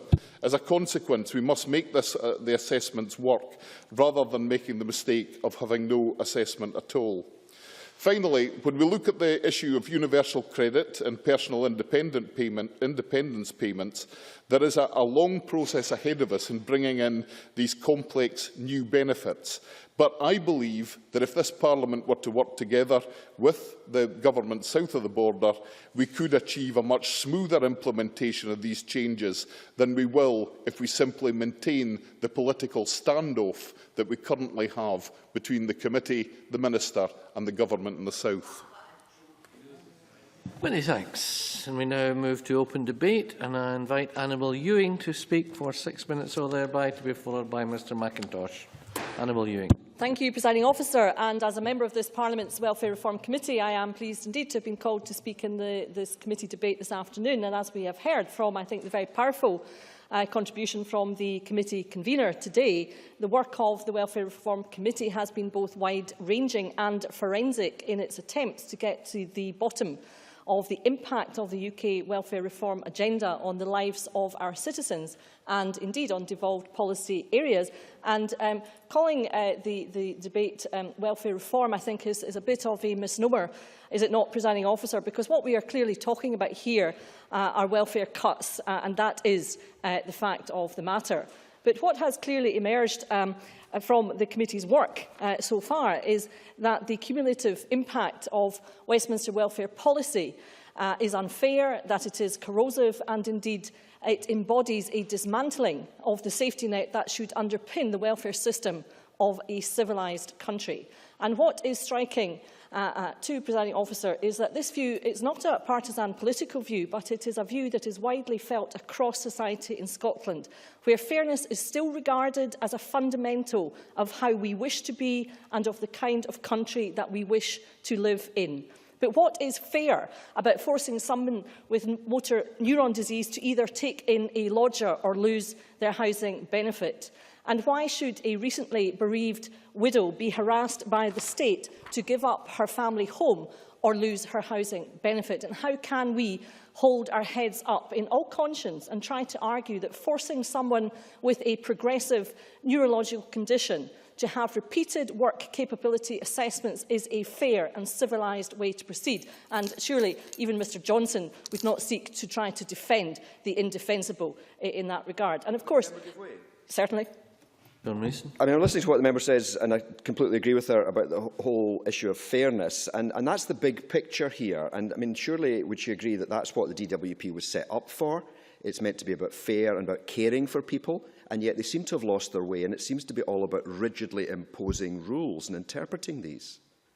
I thank my colleague for his intervention, and I would agree. And I think we have to be careful to differentiate the thousands and thousands of excellent, hard-working staff in DWP offices, who I think, when they go home at night, must feel very heart-sore indeed from the policy driven by the Westminster Government in Whitehall. And, of course, it would have been very helpful if we could have explored these issues and other questions, indeed, with the UK Government directly. But as we have heard, of course, the UK Secretary of State for Work and Pensions, Ian Duncan-Smith, and indeed his Minister, Lord Freud, have repeatedly refused to come before the committee meeting in formal session. And what insulting and patronising behaviour on the part of these Westminster out-of-touch politicians. And regrettably, as the convener informed the Chamber this afternoon, we can now add to this list of insults and slights to the work of our committee, for the Minister for Employment, Esther McVey, has now also refused to come before the committee in public session. But who do these people think they are, and what have they got to hide? If their policies are so great, why are they not prepared to defend them in Scotland, in public, in our democratically elected Parliament? So wither the Respect agenda now, Presiding Officer. But it's quite clear to me that these Westminster politicians are running scared. For how could they even start to defend, amongst other policies, the mess that is the personal independence payments? And I would wish to say a few words about that. The committee will shortly be looking into that. And leaving to one side the very significant cuts to disabled people's budgets that will entail, that would merit a whole debate in itself, Presiding Officer. What we also should look at is the absolute shambolic way in which this benefit has been rolled out to date. And we need look no further than the National Audit Office report published last month, which stated inter alia that PIP will cost almost 3.5 times more to administer and take double the amount of time to process compared to DLA. That within 6 months of PIP's introduction, a backlog of 92,000 cases has built up. That claimants are waiting on average 107 days to have their cases decided, and terminally ill patients 28 days. What a shambles, Presiding Officer. And can I just say that on the ground, even longer delays are being experienced. And as inclusion, Scotland said in their very helpful briefing for today's debate, this means, of course, that disabled people are being left for very long periods without any benefit support for their care and or mobility needs. But it's just not good enough, Presiding Officer. These are real people's lives, people who are already having to overcome significant hurdles to get on with their daily lives, hurdles that many of us cannot even begin to imagine. And I have a constituent whose name I will not disclose today, Presiding Officer. My constituent has cancer. My constituent has recently had very considerable surgical intervention and will require further surgical intervention and treatment, and will unsurprisingly not make it back to work at the most optimistic assessment before August of this year. And let us be very clear, my constituent wants to get back to work. No award of PIP has yet been made, and my constituents' debts are mounting. And what stage, after nearly 4 months, have we reached? Well, we are waiting for the ATOS health assessment to be carried out. And I quote from an email received yesterday afternoon from the DWP, they, ATOS, are unable to provide any timescales due to the volumes they are experiencing. Well, what bit about my constituents' very, very serious and comprehensively recorded treatment for cancer under the NHS is it that ATOS and the DWP and the UK Westminster Government need to assess? Why are my constituents' hospital records not sufficient? And how can the state treat people in this way? In conclusion, Presiding Officer, it does not have to be this way for our country. We have a choice of two futures. We can choose to take control over our own welfare system and ensure that it meets the priorities and beliefs of our people here in our country. Or we can continue to be controlled by the Westminster system, where we see policies being pursued, the bedroom tax, for example, that we did not vote for, that we would never vote for. And we see ourselves being tied to a system that treats our vulnerable people so unspeakably. We see 12 billion further welfare cuts coming down the line, and we see the risk that 100,000 more children will be pushed into poverty in Scotland. It doesn't have to be that way for our citizens, because we can change our future and have a better future by voting yes on the 18th of September of this year. Thank you, Presiding Officer. And thank you. I'll now call on Ken McIntosh to be followed by Linda Fabiani. Thank you, Presiding Officer. I'm not sure that that much has moved on since in the week between this and our last debate on welfare reform. But if nothing else, the motion before us this afternoon allows us to send out a clear message as to how much importance we give this issue, how much welfare reform worries us, how much it is impoverishing not just the constituents we serve, but the society in which we live. And I want to pick up where I left off last week by focusing not simply on the impact of the welfare cuts, but what our response should be. Before I do, there were a couple of points about how misguided and damaging the Tory welfare agenda is that I didn't have time to make in my speech last week. The first is to highlight that just as we have finally come together to unite in resisting the bedroom tax, we are being overtaken by a new threat, and that is the impact of increasing numbers of longer and tougher sanctions. It's not simply that sanctions on benefit claimants have risen from 27,000 a month to more than 69,000 a month. It is the seemingly arbitrary unfairness of the new regime which is particularly hard to stomach. The stories are legion of people being sanctioned for missing job centre appointments because they were at an actual job interview or at a training programme, or because they didn't update their CV properly. The fact that over half of all appeals against sanctions are successful tells it all. What I find depressing is that there is no evidence that this frankly quite brutal use of sanctions is working. No evidence that the accompanying policy of botherability, hassling people already under the stress and pressure of joblessness or poverty, threatening to take away their welfare, their food or their house, no evidence that this is getting people back into work. The UK Government's review into the use of sanctions is due to report in the spring of this year, and I hope that ministers will look not solely at improving the system to eliminate poor decisions, but will take into account the cumulative effect of the whole welfare reform programme. Because just one of the impacts of welfare reform is the threat of a hardening of attitudes across the country against the poor. To my mind, the welfare reform agenda is a deliberate attempt to paint a false picture about poverty and joblessness, to individualise misfortune and to perpetuate inaccurate stereotypes. It is deliberately designed to undermine and contradict our feelings of empathy, our understanding and our sense of community. And I believe one of our responses should be to challenge any such attempt to stigmatise the poor. Our main weapon in doing so is simply the truth. There was an excellent report produced by the churches last year called "The Lies We Tell Ourselves, Ending Comfortable Myths About Poverty." And it begins with a quote from the great Methodist, John Wesley, reminding us that none of this is new. He said, "So wickedly, devilishly false is that common objection They are poor only because they are idle. Here we are, 250 years on, and the welfare reform agenda promotes that same line of thinking, that same misconception that the poor are lazy, addicted to drink or drugs, profligate, on the fiddle, securing benefits as a lifestyle choice, and in the meantime, driving this country into debt. Not one of these statements is true, or at least they are no more true about the poor than they are about the rich or the rest of us.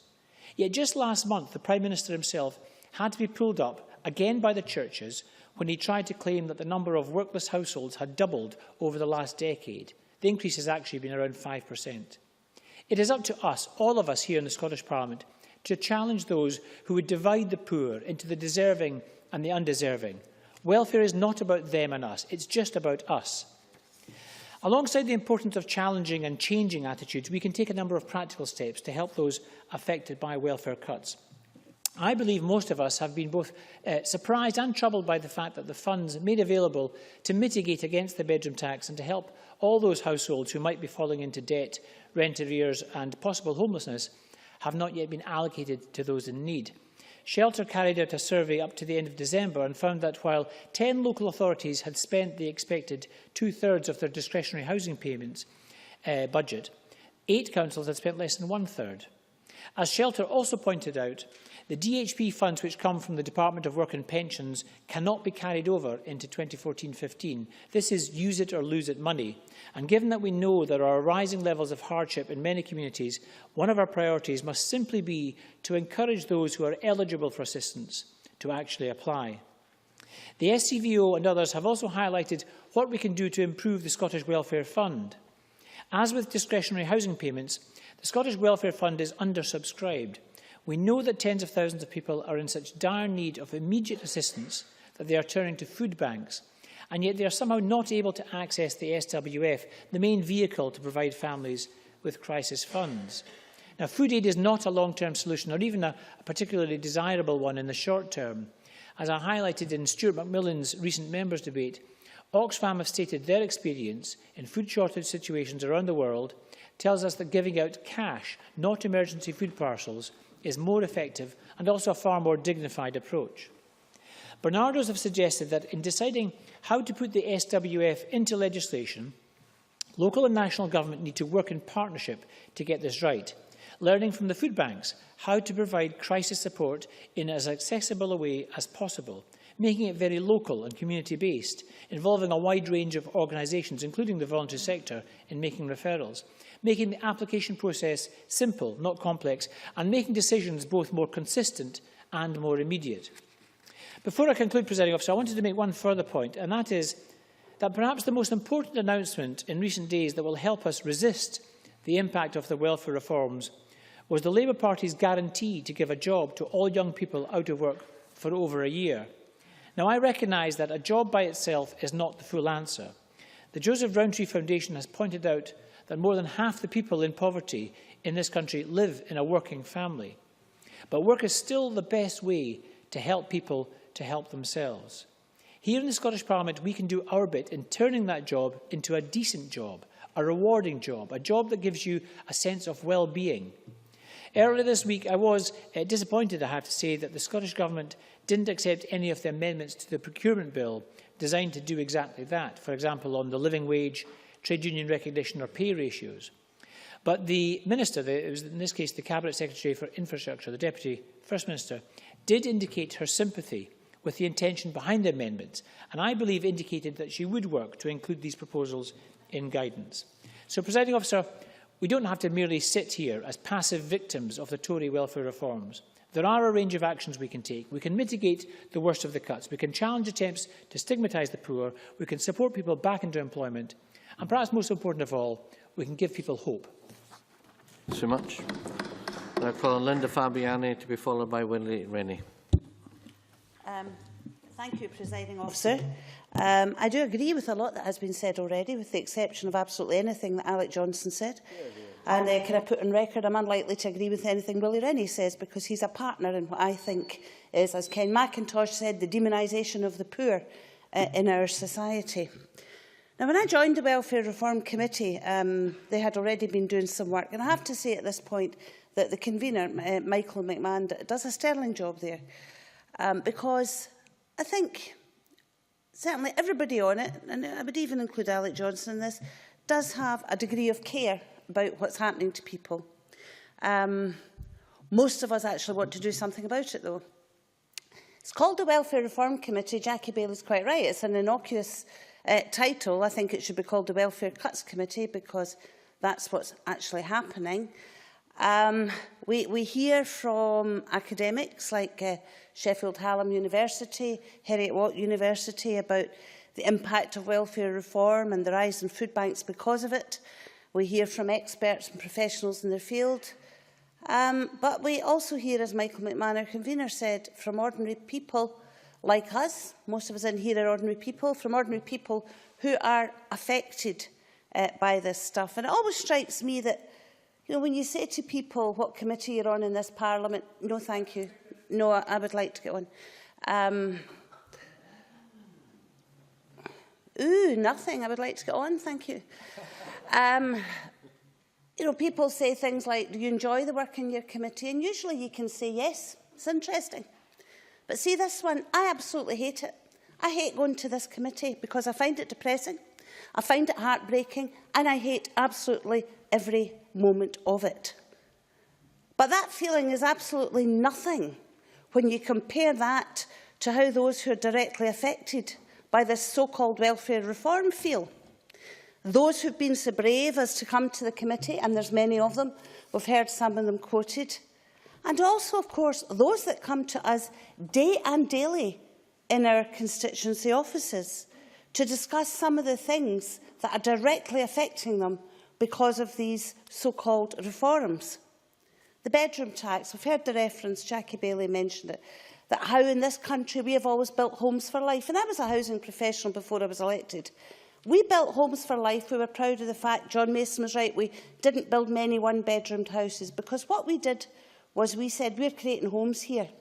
We're creating homes where people's families can expand, reduce, that if they hit hard times and maybe end up with a disability, they'll still be able to live in their home. Yeah. That's what we did. And then this lot have come along and started to talk about the fact that if you're in a social rented house, you just get a wee shot of it until you can't afford it anymore. Times have got hard. Cheerio, away you go, away into the private rented sector. And by the way, you're not good enough to have a spare bedroom for your family to come and visit you. It's appalling. I'm proud of what we did in housing in Scotland over many decades. And then you get Ian Duncan-Smith, who doesn't have the bottle to come to a committee, but who comes to an informal meeting and tells me that Scottish housing has suffered from mismanagement because we don't have enough one-bedroom houses, and then sends a civil servant to the committee to say it in public. It's appalling. What else have we got? Work capability assessments. You know, I've got a constituent who, again, I'm not going to name, who, hard-working man, wonderful family, had a terrible accident, absolutely no fault of his own at all, could happen to any single one of us here, who is badly damaged by it. And he's been called for a work capability assessment with ATOS, and he is worried sick about it. It's disgusting. We've heard about sanctions, we've got personal independence payments coming down the line, universal credit. What we're talking about here is poverty. Poverty in our country, the resource-rich country that is Scotland, has poverty. And 50% of children living in poverty are from working households. It's awful.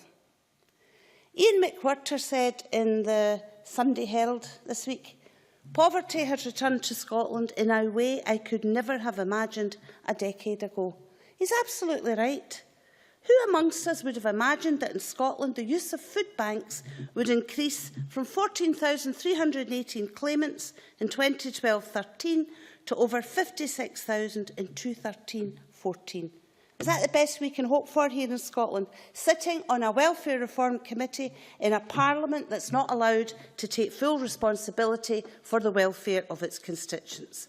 I absolutely despair at the knowledge that we could do so much better. But of course, we have no control over welfare in Scotland. We can mitigate. The Scottish Government's tried to do that. Additional community care grant, crisis grant funding. But that's all within the constraints of moving money around an ever-shrinking fixed budget.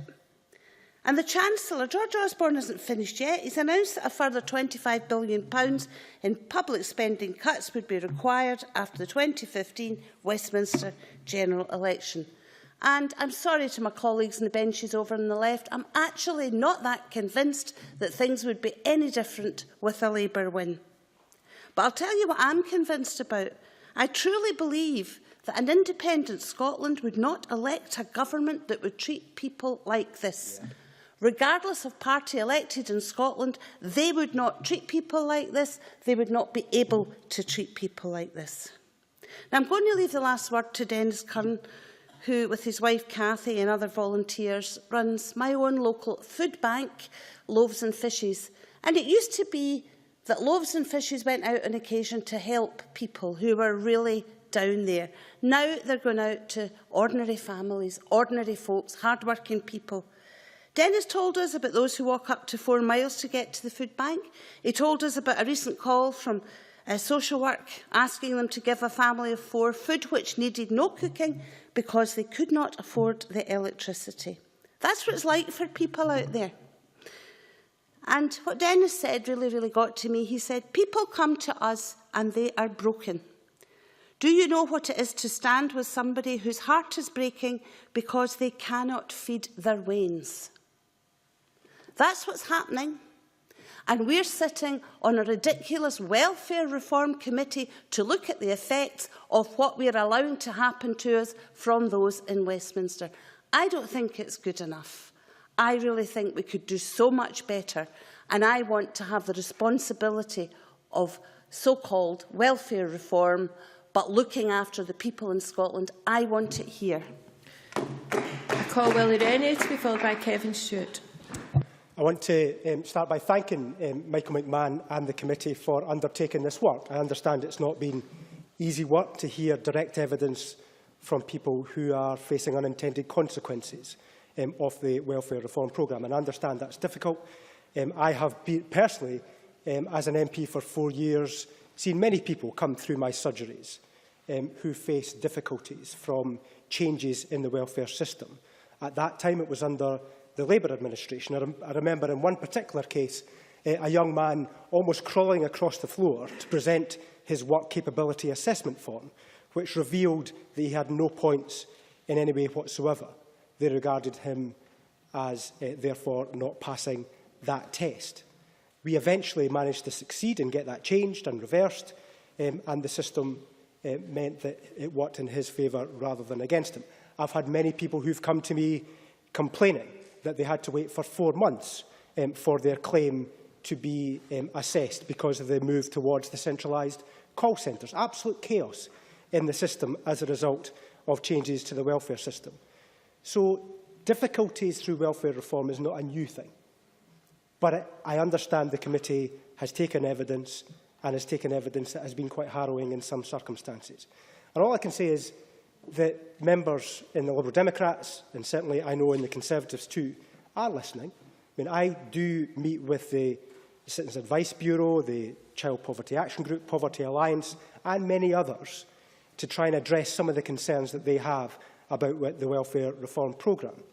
I work with them, and in some cases I secure some changes, just like I did on a constituency basis. Because we do need a welfare system that provides a safety net in tough times for people who are finding it difficult.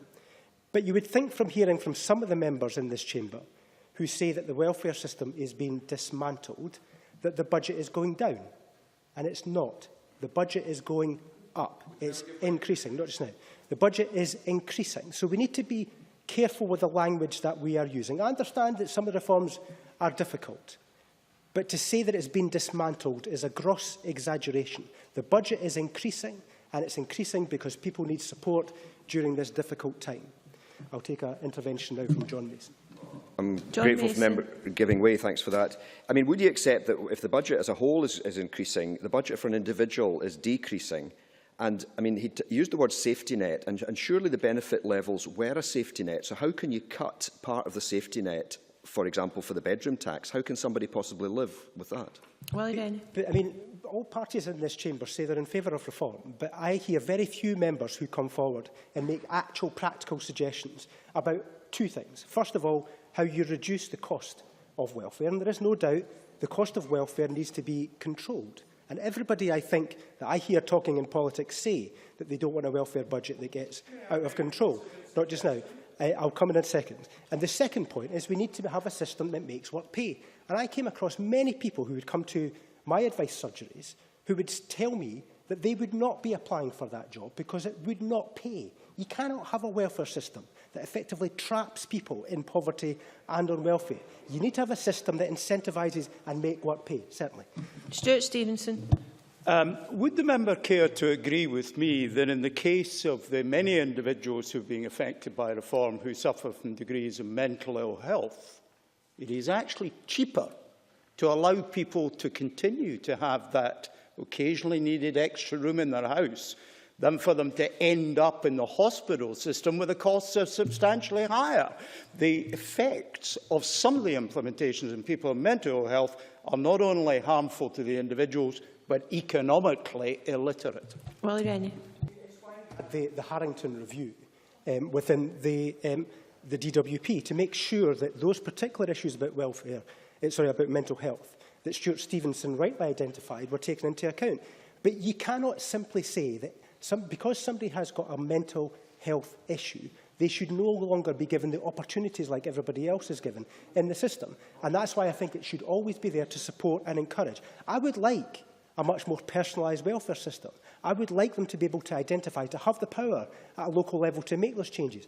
It's a big welfare budget, it's a big system, and it needs to take care when we're actually implementing that. Now, Linda Fabiani does not have a monopoly on caring. I came into politics because I care about people's livelihoods. And I find it rather offensive to say that myself and Alex Johnson and others do not care about people who are struggling to make ends meet.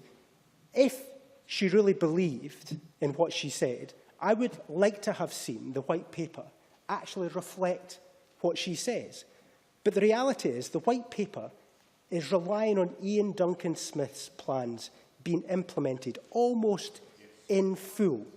If you look at the budget for the first year of, and members are shaking their head, but they need to read the white paper.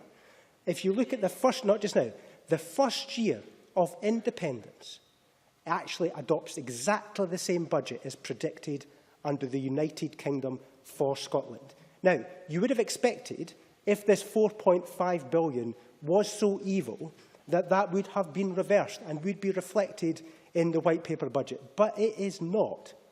So people who accuse others of not caring in this Parliament need to follow through their rhetoric with actions. It needs to be implemented in policies to make hard choices, because politics is about hard choices. You can't simply wish away these difficulties. But the reality is the SNP are committed to implement Ian Duncan Smith's plans in full. That is what is reflected. Now, could you begin to conclude, please? A year ago, there was a debate in this chamber about child benefit. There was fury. People said, that, in fact, the Deputy First Minister said it was fundamentally wrong. It is not in the white paper. Members in this chamber need to match their rhetoric with their actions. And if they don't deserve to be listened to. Thank you. Thank you very much. I'm afraid I must ask members to keep to their 6 minutes from now on. Kevin Stewart, to be followed by Hugh Henry. Thank you, Presiding Officer. And like my colleague Linda Fabiani, I agree that most of the contributions in this debate thus far have been very good. But like Ms Fabiani, I think that from the Tory and Liberal side, it leaves much to be desired. Now, Willie Rennie has just talked about the increasing levels of spend on welfare. Well, let me give you some suggestions which maybe would lower that welfare budget a little bit. Because £208 million was handed to Atos for its contract for Scotland and the north of England. Atos expect to gain a profit of some £40 million for that contract. Now, I believe that that money would have been better spent in providing for the poor folk in our society. Beyond that, we see money. I'll certainly give way to the convener. Michael McMahon. I agree with Kevin Stewart on that point, but I think it is also fair to point out that when this contract is being rolled out towards PIP, Salus, an NHS agency, will be making a profit, and it might be worth putting on the record how much they expect to make out of this system. Kevin Stewart. Thank you, Presiding Officer. I don't think that there should be commercialisation of any of these things at all, but that is the system that the DWP has set up. And while many folk blame Atos and others, the reality is that they are following the commands of their masters at the Department of Work and Pensions. I believe that that is wrong. Mr Johnson, again, I come back to the point. We have a situation where this government will go all out to try and find so-called benefit cheats, which are a minuscule amount of folk, but will do nothing in terms of catching those folks, multinationals in particular, who are evading tax in this country. And what I would say is we have the stupidity of subsidising some of these companies too. They pay rock-bottom wages, and folks who are in work are reliant on benefits. If you are actually going to reform the system and make work pay, let's ensure that we look at the tax system. Beyond that, let's look and make sure that we deal with the minimum wage. No, I won't, Mr Johnson. I've got 6 minutes. But that is not what this Tory-led government is about. It is about hitting the poor hardest. Now, last week, I talked about individual cases within my own constituency. A man with ankylosing spondylitis who is told, you know, it might be best if you split up from your wife because you'll get more money that way. That came from a minister. That is a ridiculous situation. I talked about folks who have got progressive illnesses in my constituency who are having to go for work capability assessments time and time again. That is a waste of money and absolutely soul-destroying for these people. This is a complete and utter nonsense. But let me turn to a new subject, a subject that hasn't really been raised to any huge degree at the committee yet or in here. And I'm very grateful to Crisis for the information that they have provided for me here today, and in particular to Neil Guy, who has done a lot of research on this subject. And that subject, Presiding Officer, is local housing allowance. We have changes from the 50th to the 30th percentile for LHA, the extension of the shared accommodation rate to include those aged up to 35, and the uprating of LHA by only 1% every year. This is another safety net that is being taken away, a safety net that will cause a huge amount of hardship. Let's look at Aberdeen. I talked about housing in Aberdeen at FMQs today. The average one-bedroom rent in Aberdeen, £662. The average two-bedroom rent in Aberdeen, £1,005. Local housing allowance for one bedroom in Aberdeen, £525.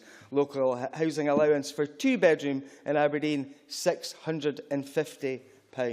Presiding Officer, this means if you live in the private rented sector and needs to claim housing benefit until you find another job, you could face a shortfall of £137 each month if you have a one-bedroom flat, £355 a month if you live in a two-bedroom flat. What's even worse is because of the extension of the shared accommodation rate, if you're under 35 and single living in a one-bedroom private flat in Aberdeen and lose your job, your housing benefit would leave you with a shortfall of £359 each month. Now, the Tory argument, of course, will be find yourself a flat in the social rented sector, which may be a little bit cheaper. The reality is that these properties are not there, and we have a waiting list of some 8,000 for the council alone in the city of Aberdeen. This kind of situation, this ill-thought-out nonsense This removal of a safety net for our poorest folk is unacceptable as far as I'm concerned. And the sooner that we have the powers to deal with welfare in this place, the better. And let's put a stop to these nonsenses. Thank you very much. I call Hugh Henry to be followed by John Mason. Thank you, Presiding Officer. It was actually quite sobering to have to listen to Michael McMahon and the stories that he was recounting of individuals who have been affected as a result of welfare reform changes, because I think it reminds us that when we have political knockabout in this chamber, when we try to point score against each other, when we argue our own cases with vehemence or vigour, that at the end of it all, it's human beings that are often affected by the decisions of politicians. And it's not, as many speakers have said today, this is not about scroungers. This is not about malingerers. This is not about people who are trying to fiddle the system. This is about ordinary men and women and, unfortunately, children who are affected by decisions which politicians are making. And they're affected by decisions which don't necessarily have to be made. Now, I understand what Alec Johnson said, in that there has to be change, and Jackie Baillie and others have echoed that. You know, the system isn't perfect. There is no doubt improvements which could be made. And I don't doubt, to some extent, unlike others, the sincerity that Ian Duncan Smith had when he first started to look at that. I do accept that he was profoundly shocked when he visited Easter House and saw how many people were having to live. But unfortunately, once he was put into a position to do something about it, I think we've seen a mixture of probably naivety and also, in a sense, helplessness from his perspective, because he has lost the argument in the government. He has lost the argument with the Treasury about what welfare reform should be about. And what we are seeing is the Treasury driving a process which he is now implementing that has a very human effect on individuals the length and breadth of this country. So there are things that could be done differently, and unfortunately a very particular course of action has been taken. And I do regret the fact that the Liberal Democrats are now giving cover to such a course of action. Now, I accept what Margaret Burgess has said, that the UK government should abolish the bedroom tax. And I would like to see this go as quickly as possible. But I think, given everything that we have heard today about what's going to happen post-2016, for those who have been speaking about that with such vehemence, if they want the bedroom tax to go, then assuming that the Liberal Democrats and the Tories won't change their mind in this, then the earliest opportunity that we have to abolish the bedroom tax in full will be 2015. And I hope that Margaret Burgess will prevail with her colleagues in the SNP, that when it comes to that general election, that unlike the last time when the SNP encouraged people in England to vote for the Liberal Democrats, that this time she will be encouraging people in England to vote Labour in order to get rid of the bedroom tax at the earliest opportunity. Now, like others, I have mixed views about the contributions which food banks in this country make. I'm sure, like many in this Parliament, I've personally contributed to the work of food banks in my local area. And I would have to pay testimony to what I've seen food banks doing in my own constituency, in Barrhead and also in Johnson. But I am torn, like many others, because I think it's a disgrace that in 21st century Scotland, many hard-working families are having to turn to food banks in order to survive. And Jackie Baillie's right to talk about the demeaning situation where you're relying on handouts of food rather than being given the resources to look after your own family. And, just like others have talked about circumstances, the Trestle Trust, which does a fantastic job, has highlighted some case studies, and one specific instance of Sarah in Renfrewshire, who was made redundant while pregnant, and her husband then had a nervous breakdown, lost his job.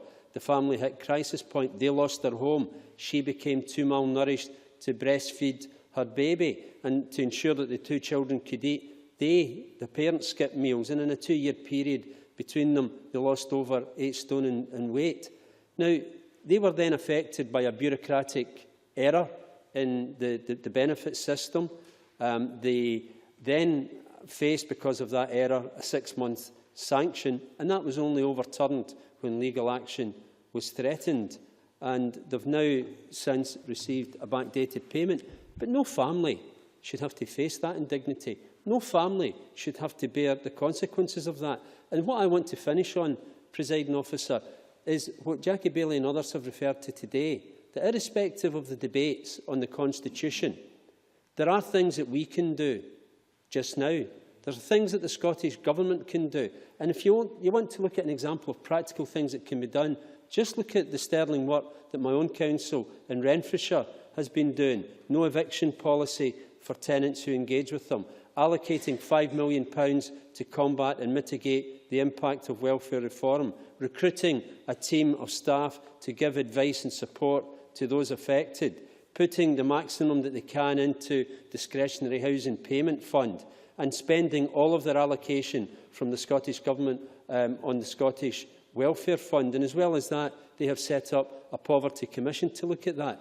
But that council is one of the councils which the year after next is actually one of the minority of councils in Scotland that will face a reduction in its council funding from the Scottish Government.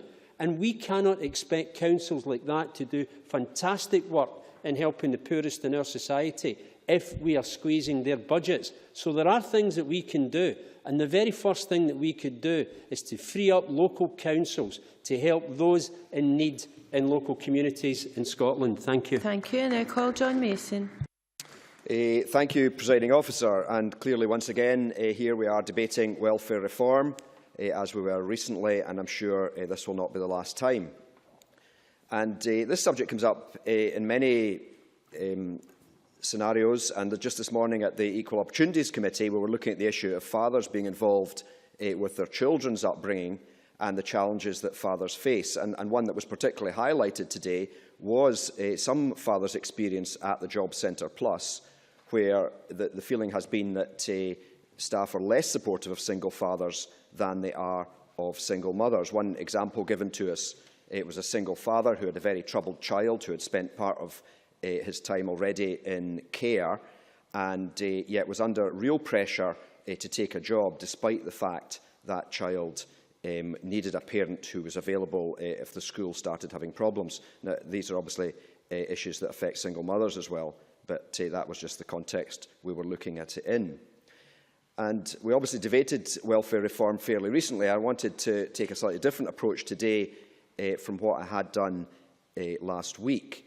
And I was asking my staff if they could highlight a particular case that I could use as an example today without obviously mentioning the individual person. And this is a case that came up within the last 3 months. Now, I'm not arguing that my constituent has not made mistakes, but I think my argument concerns how she is being treated and why has the system got so rigid and impersonal that we cannot really, we've lost sight of the bigger picture. And Annabel Ewing earlier on talked about fairness, and Ken McIntosh took a similar line in his speech, which I wholeheartedly endorse. The DWP is meant to represent us as a wider society, caring for people who have hit hard times. And yet this is not what is coming across. And if anything, it seems to be becoming less caring as we go through year by year. Now, I have to say I find some of these individual cases personally quite upsetting. So firstly, can I quote from this constituent's letter? Dear John Mason, I got this letter, that's from the DWP, the other day about my claim. Just writing to see if you or one of your staff can call them. I have no one else to ask. I'm due to get paid next week on the Friday. I have appealed against it, the letter, as I did not go to the assessment as I had a GP appointment on the date. I have sent my appointment card to DWP and a letter. I've been very ill. I need to get paid next week on the Friday. I do not have money coming in. I have my gas to pay next Friday. So I need to be paid, and I have kids. Just see if you can call them. I need to get paid. I'm worried sick. I have got kids to get food for. Please help. Now, we'd already been involved in other aspects of this case, and in February we had a copy letter from the DWP addressed to the constituent, which included, quote, "I have looked into your claim and any deductions which were being made at that time. Unfortunately, I've not been able to view the actual letter which we sent you, as this has been deleted from our system." Now, I have to say that, given that the letter was written 49 days previously, I find it bizarre that the letter was deleted from their system. More encouragingly, it goes on, the decision to disallow your ESA was subsequently reviewed as it was accepted that you had good reason for not attending the WCA and your ESA was reinstated. So in this case, we seem to have made some progress. However, it really should not take an MSP or MP or anyone else to be getting involved to see that somebody actually gets the money they need to live on. Now, I'm delighted that in Scotland we've been able to put together funding to plug some of the gaps, but we are clearly not going to be able to plug all of the gaps. And while the bedroom tax is serious and has hit the headlines, it is still only the tip of the iceberg. Looking back at the committee's report from last April, it talks about housing benefit reforms having modest losses of £50 million, the bedroom tax. That compares to incapacity benefit changes £500 million, tax credits £300 million, and the 1% uprating for most working age benefits, £290 million. So the figures are absolutely huge. And that does not even include sanctions, which are officially not a cut, but in practice are a real cut for real households. And we've got a number of good briefings for today, and one of them came from the SFHA, and they refer to this. "We are concerned that sanctioned tenants are unfairly losing their housing benefit. Of our members we surveyed, most reported having tenants who have accrued rent arrears directly because they have had their JSA sanctioned. Being unable to prove their income during the period of the sanction, tenants have their benefits stopped and are unable to claim backdated housing benefit. With no income, tenants have no money for rent, fuel or food." Now, Willie Rennie made the point in his speech that the budget is going up. And of course, the budget for welfare does have to go up because it is counter-cyclical. But the reality is that individual households are having their benefit cut, and it's individual households we've been hearing about today. Now, Alec Johnson mentioned in his speech Ian Duncan-Smith, the fact that reform is needed, and I'm happy to accept that reform is needed. And I was interested, Hugh Henry gave Ian Duncan-Smith the benefit of the doubt as to his intentions. I must admit I'm still unsure which is his intentions or is not his intentions. I know that my friend Bob Holman, who happens to be a member of the Labour Party, but has also worked in Easterhouse, is much more sceptical about Ian Duncan-Smith. But the key point that Kevin Stewart, I think, made was that one of the reforms that's needed is that work has to pay, and is illogical. When I was at Westminster, I was taken aback that actually the minimum statutory minimum wage is in a different department from welfare, and I don't see how the two can be separate. So in conclusion, we need to keep our focus on welfare reform, but whatever happens in September next year, surely this Parliament needs to take on this area. Thank you. Many thanks. That brings us to the closing speeches, and a call on Alex Johnson. 6 minutes, please. Thank you very much, Deputy Presiding Officer. This has been a less bad-tempered debate than the one we enjoyed last week, and I think it's one that has begun to encourage individuals to start taking a more detailed view of the welfare reform process. But yet we've had the same old stories repeated time after time. As we heard from Willie Rennie, it is in fact the case that welfare budgets continue to rise and rise very quickly. The welfare budget in Scotland is rising as we speak, so the overall headline figures are certainly positive. Yet during the course of the debate, we heard a number of issues where we look slightly under the surface and discover that there are some confusion and some difficulties there. One of these areas, of course, is the Scottish Welfare Fund, which again is a fund which has been devolved from the DWP into the hands of the Scottish Government, and I concede the Scottish Government has added substantially to the funds that are administered under that heading. However, we heard last week on the Welfare Reform Committee that one food bank in particular gave us a figure that 1/3 of all their referrals were people who had first gone to the Scottish Welfare Fund and had in effect been turned away and referred to a food bank instead. When we hear that the Scottish Welfare Fund is in many areas significantly undersubscribed, there is a problem there that we have to work on.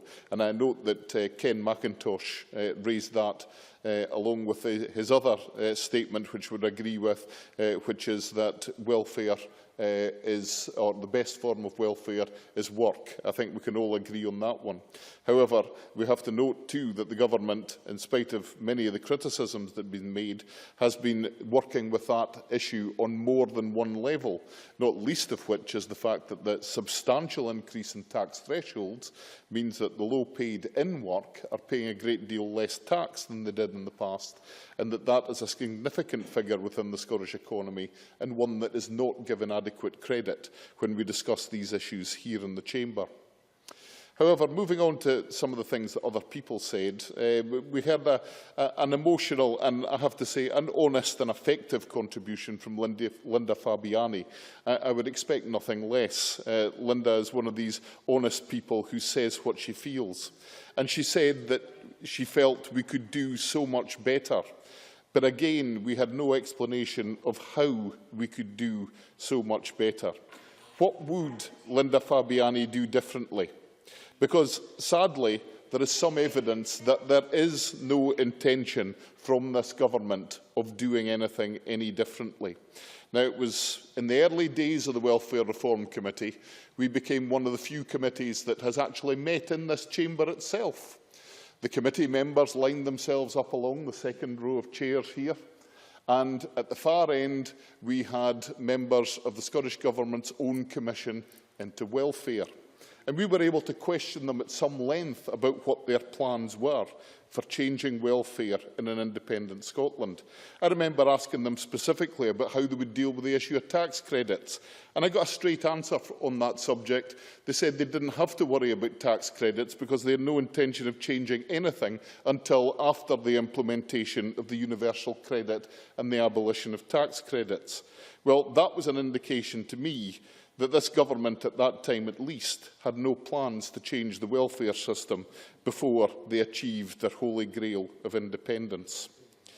The truth is that the rhetoric is not likely to be matched by actions, and that much of what we've heard today is policy being made on the hoof, and it is largely uncosted. Kevin Stewart it was that said, the sooner we have the powers, the better. Well, the evidence simply does not exist that this government has any plans to use these powers. Moving on, we have also to address one or two key issues that have been raised in debate. One, of course, is the issue of discretionary housing payments. And I would like to say a little more on the subject of DHP and how it's being used at the moment. Now, we came to a process where the initial £13.4 million that was put into discretionary housing payments by the Department of Work and Pensions was first topped up by an additional £20 million by the Scottish Government, and subsequently an additional £15 million has been made available.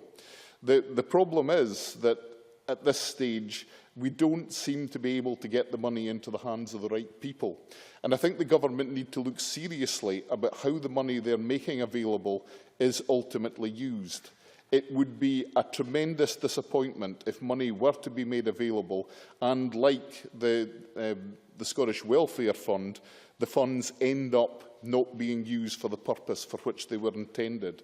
So I think a little more work by the government in that area could result in less disappointment at the end of the day.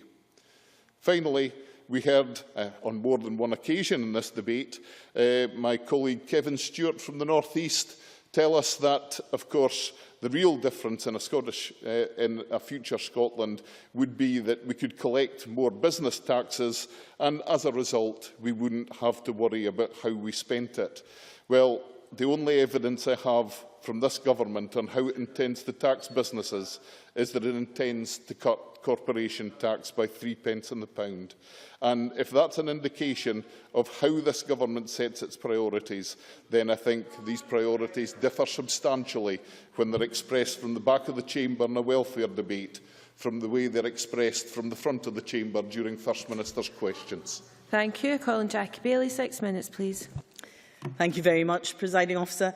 Welfare reform actually does need to be seen in the context of probably the worst cost of living crisis for decades. The minimum income standard tells us that the cost of a basket of essential goods and services have gone up by something like 25% in the last 5 years. Wages, we know, have stagnated, or at worst, they've gone down in real terms. So actually, we face two significant problems. One is that in-work poverty is increasing, and we need to absolutely do more to make work pay, rather than having the welfare system subsidise employers. And I genuinely say to the Scottish Government, there are real opportunities in the procurement bill to put in a requirement to pay the living wage, and we shouldn't miss these, because we spend billions of pounds on public contracts. It matters to us that the standard of delivery of those contracts matches the very highest standard possible. Paying the living wage to staff and valuing them if they work in those contracts, I think, matters. But the second is the scale of the benefit cuts. And can I say as politely as I can to Willie Rennie, there are benefit cuts being made to individuals and to families. So I genuinely don't know where he gets his figures from. Maybe it is that the number of claimants is increasing. But, you know, the Child Poverty Action Group, at their launch today, haven't made up the projections that demonstrate that the number of children likely to be plunged into poverty as a result of welfare reform may be as high as 100,000. So his comments and his figures just don't add up, and I'm happy to give way. Willie Rennie. Point that it was a gross exaggeration to say the welfare system was being dismantled when the budget was going up. I recognise some of the points that she's making and the organisation of what they've said. I'm simply saying it's a gross exaggeration to say it's been dismantled. Jackie Bailey. Okay, I think my criticism was that you also said that we shouldn't describe them as benefit cuts when clearly there are benefit cuts going on. But before I turn to contributions from members across the chamber, I want to return to the Minister's intervention during my speech. Now, the Minister helpfully made it clear that she did not rule out removing the debt from those in arrears of bedroom tax this year when she was at the Scottish Affairs Select Committee. Does that mean that she will do this and arrears will be wiped out for those who have struggled to pay in 2013-14? And I am happy to take an intervention from the Minister on that point.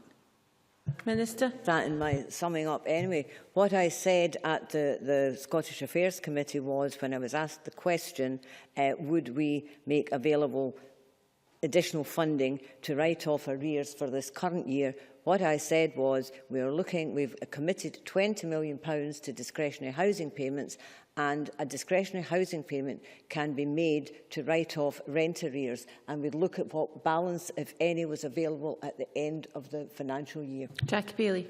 Thank you very much. That's very helpful. Can I turn to contributions from other members? Michael McMahon set out very clearly the impact of welfare reform on people who have come to the committee and given personal testimony that shaped our knowledge and our thinking. Alex Johnson said he would not be adversarial, and then had SNP members jumping up and down in unison when he asked them to describe what the welfare system would look like in an independent Scotland. Now, whilst I do genuinely think he was using this as a bit of a distraction and being just a little bit mischievous, it is the case that there isn't that much detail in the white paper. It is legitimate to ask questions, to want to know the shape of any future welfare system, because it is one thing to make promises, another to make the sums add up. But I'll come on to this in a minute. Hugh Henry was right to talk about Renfrewshire Council, how they've been proactive, how councils like Renfrewshire and Western Barnshire have actually gone out and sought out people that would benefit from a discretionary housing payment. They will spend their budgets fully. Not every other council will do so. And again, I would invite the Minister to look at what we can learn and evaluate from that. Ken McIntosh spoke in detail about sanctions. Numbers have more than doubled. The total number of sanctions against benefit recipients reached its highest level in September 2013, something like 900,000 benefit claimants sanctioned. DWP figures show that 45% of ESA sanctions are given to people with mental health, learning disability or behavioural conditions such as autism. But they only make up 30% of ESA recipients. So something is clearly wrong and it must be urgently reviewed, not least because sanctions now last longer. The minimum is 4 weeks, the maximum, for goodness sake, is 3 years. If we are getting sanctions wrong, we absolutely cannot subject people to them for that length of time. Linda Fabiani, who was described by Alex Johnson as being very honest, I simply observed that she said she didn't particularly like you, Alex, so, I don't know what's going on there. But she reminded us rightly about the history of our policy making on houses. We were building homes for life. And that's why the bedroom tax just cuts across that policy area so absolutely. She referred to welfare and appeared to suggest that none of it was devolved. But of course, community care grants and crisis grants are now devolved. Council tax benefit is now devolved. The Independent Living Fund is now going to be devolved. Linda and others on the SNP benches made this point. They simply say that if you vote yes on the 18th of September, everything will be all right. Presiding officer, that is not about where the power lies. It is about what you do with it. And the SNP have lots of detail to provide us about what their answers would be. Thank you very much. I now call on Margaret Burgess. Minister, you have 7 minutes. Okay, thank you, Presiding Officer. We've heard a number of stories throughout the Chamber today about the real impact that the welfare reform cuts are having in families and individuals across Scotland. And I think it is back to these stories that makes it very real and makes the reason why we must do something about it. But I'm sure everyone in the Chamber, we've heard a lot about the bedroom tax, will have constituents who have felt the impact of the measure and are struggling to meet their housing costs. And I think that confirms that the Scottish Government was absolutely right to take action to help those affected. And I want to say a bit about the discretionary housing payments and why we think that is the best way to address and to mitigate the bedroom tax. Because discretionary housing payments can be paid at the outset when someone makes a claim for housing benefit or at the start of the year. A discretionary housing payment can be paid for a 12-month period. It takes that stress away from the individual for 12 months. It prevents anyone building up arrears, and I think that's absolutely critical, that people shouldn't be building up arrears, nor do I think that we should be telling people you have to build up arrears before you can get assistance. So I think it's absolutely critical that we get that cap lifted, and it comes back to some of the issues that Jackie Bailey raised in terms of the underspend in some councils. The reality is that the way that the DWP allocate it doesn't match the need there is in Scotland for it. And that's why if we get the cap lifted, then we can make the Scottish Government's share of the money go further and get to those that actually need it. And that's why I will do. Jackie Bailey. I'm very conscious that April is a matter of weeks away. Are we seriously still waiting for a letter from Lord Freud? Are we not putting in contingency plans to ensure that payment reaches the people who need it most before the beginning of April? Minister. We've made it very clear that the £20 million of discretionary housing payment that we have agreed will be made available from the 1st of April to local authorities. The additional £15 million, we will be looking at how to get that out to those that need it most. What we have to be very careful about is that because we're treading in something, we can't have unintended consequences for people on a means-tested benefit. It can't be seen to be paying people a regular income into their rent account, because that would affect their benefits, because it is a means-tested benefit. So therefore it means arrears require to be built before it can get paid. We're working at this very carefully, and we've had 3 different pieces of correspondence with the Westminster to try and get this resolved, because lifting the cap costs nothing to Westminster. It's an easy solution for Westminster. They make their savings as they want to do, and it allows this Scottish Parliament to help those affected by the way that we want to do, and that's with adding to the discretionary housing payments. I will give Kevin Stewart. Thank you, Presiding Officer. There was talk earlier about the use of powers, and it's this kind of abuse of power where it will cost Westminster nothing, but they won't let us do anything to mitigate. And that, I think, is why we should have the powers here. Does the Minister agree? Minister. Absolutely agree with that, because when there is no valid reason not to lift that cap, then you have to wonder why it's being done, who's causing as Alec Johnson said earlier, we want to take the UK government head on. It seems to me it's the other way about. When we've given them a solution which will work for us, which this Scottish Parliament wants to do, what the people of Scotland wants to do, it won't cost them anything, but they're still not willing to do it. And you have to ask the reason why. And perhaps Alec Johnson and Willie Rennie could get the answer to that.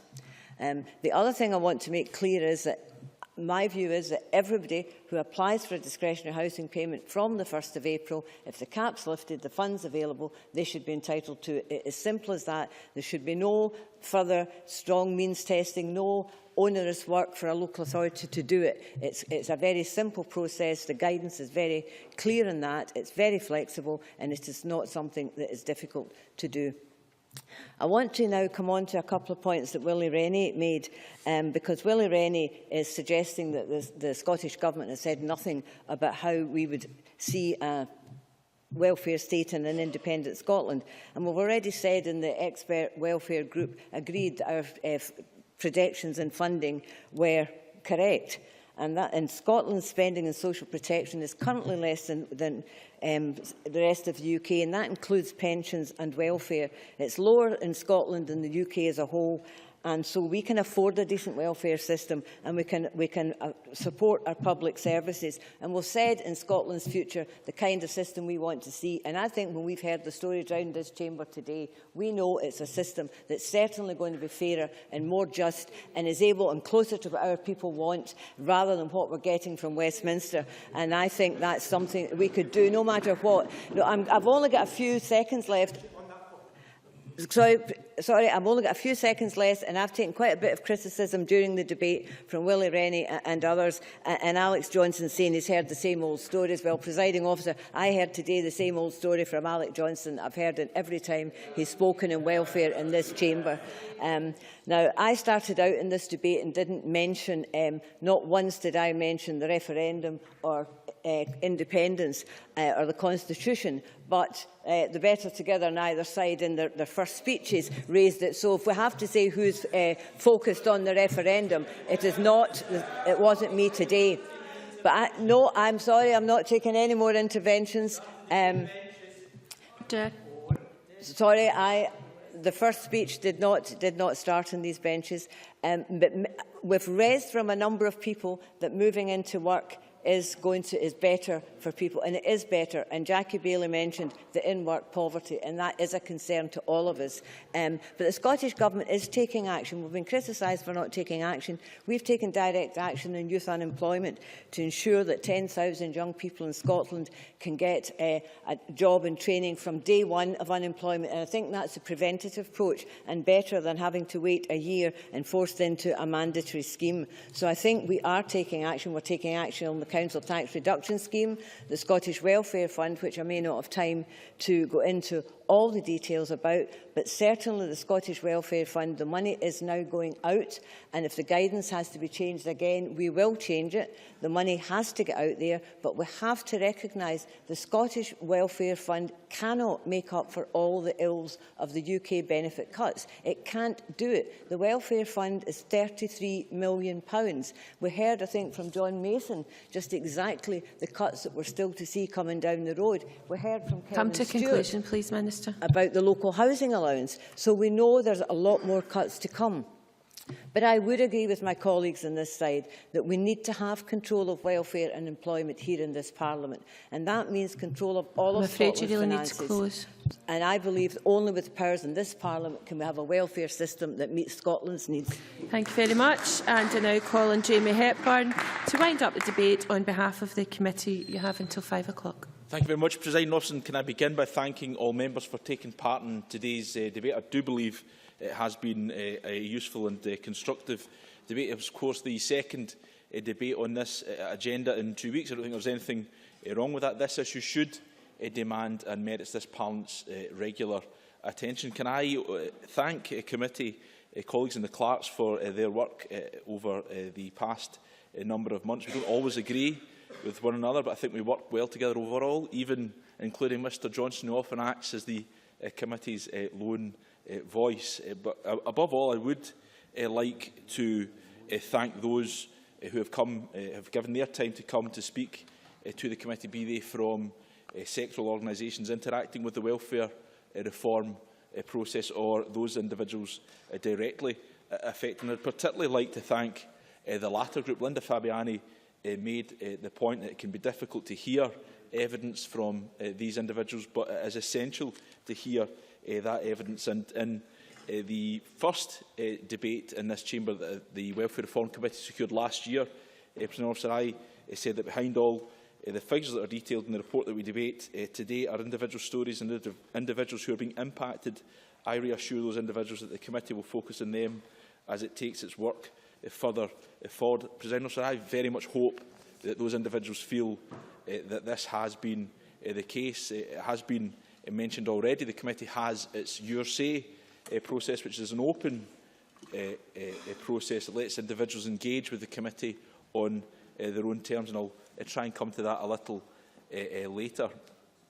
The convener rightly, I think, presented a report card of the DWP and the UK Government. I want to give an alternative report card, that of the committee itself, although perhaps it's more self-assessment than a report card. But before that, I do want to comment on one aspect of the UK Government performance, which was picked up by the convener and Annabel Ewing. President Officer, yesterday the convener of the committee wrote to the UK Government Minister for Employment, and in the letter he set out the committee feels strongly evidence from a UK Minister is important in its current work of scrutinising the impact in Scotland of the revised benefit sanction regime. This letter came on the back of Esther McVeigh refusing to attend a public session of the committee. The Secretary of State for Work and Pension, and Lord Freud, the Minister for Welfare Reform, despite repeated invitation, have also similarly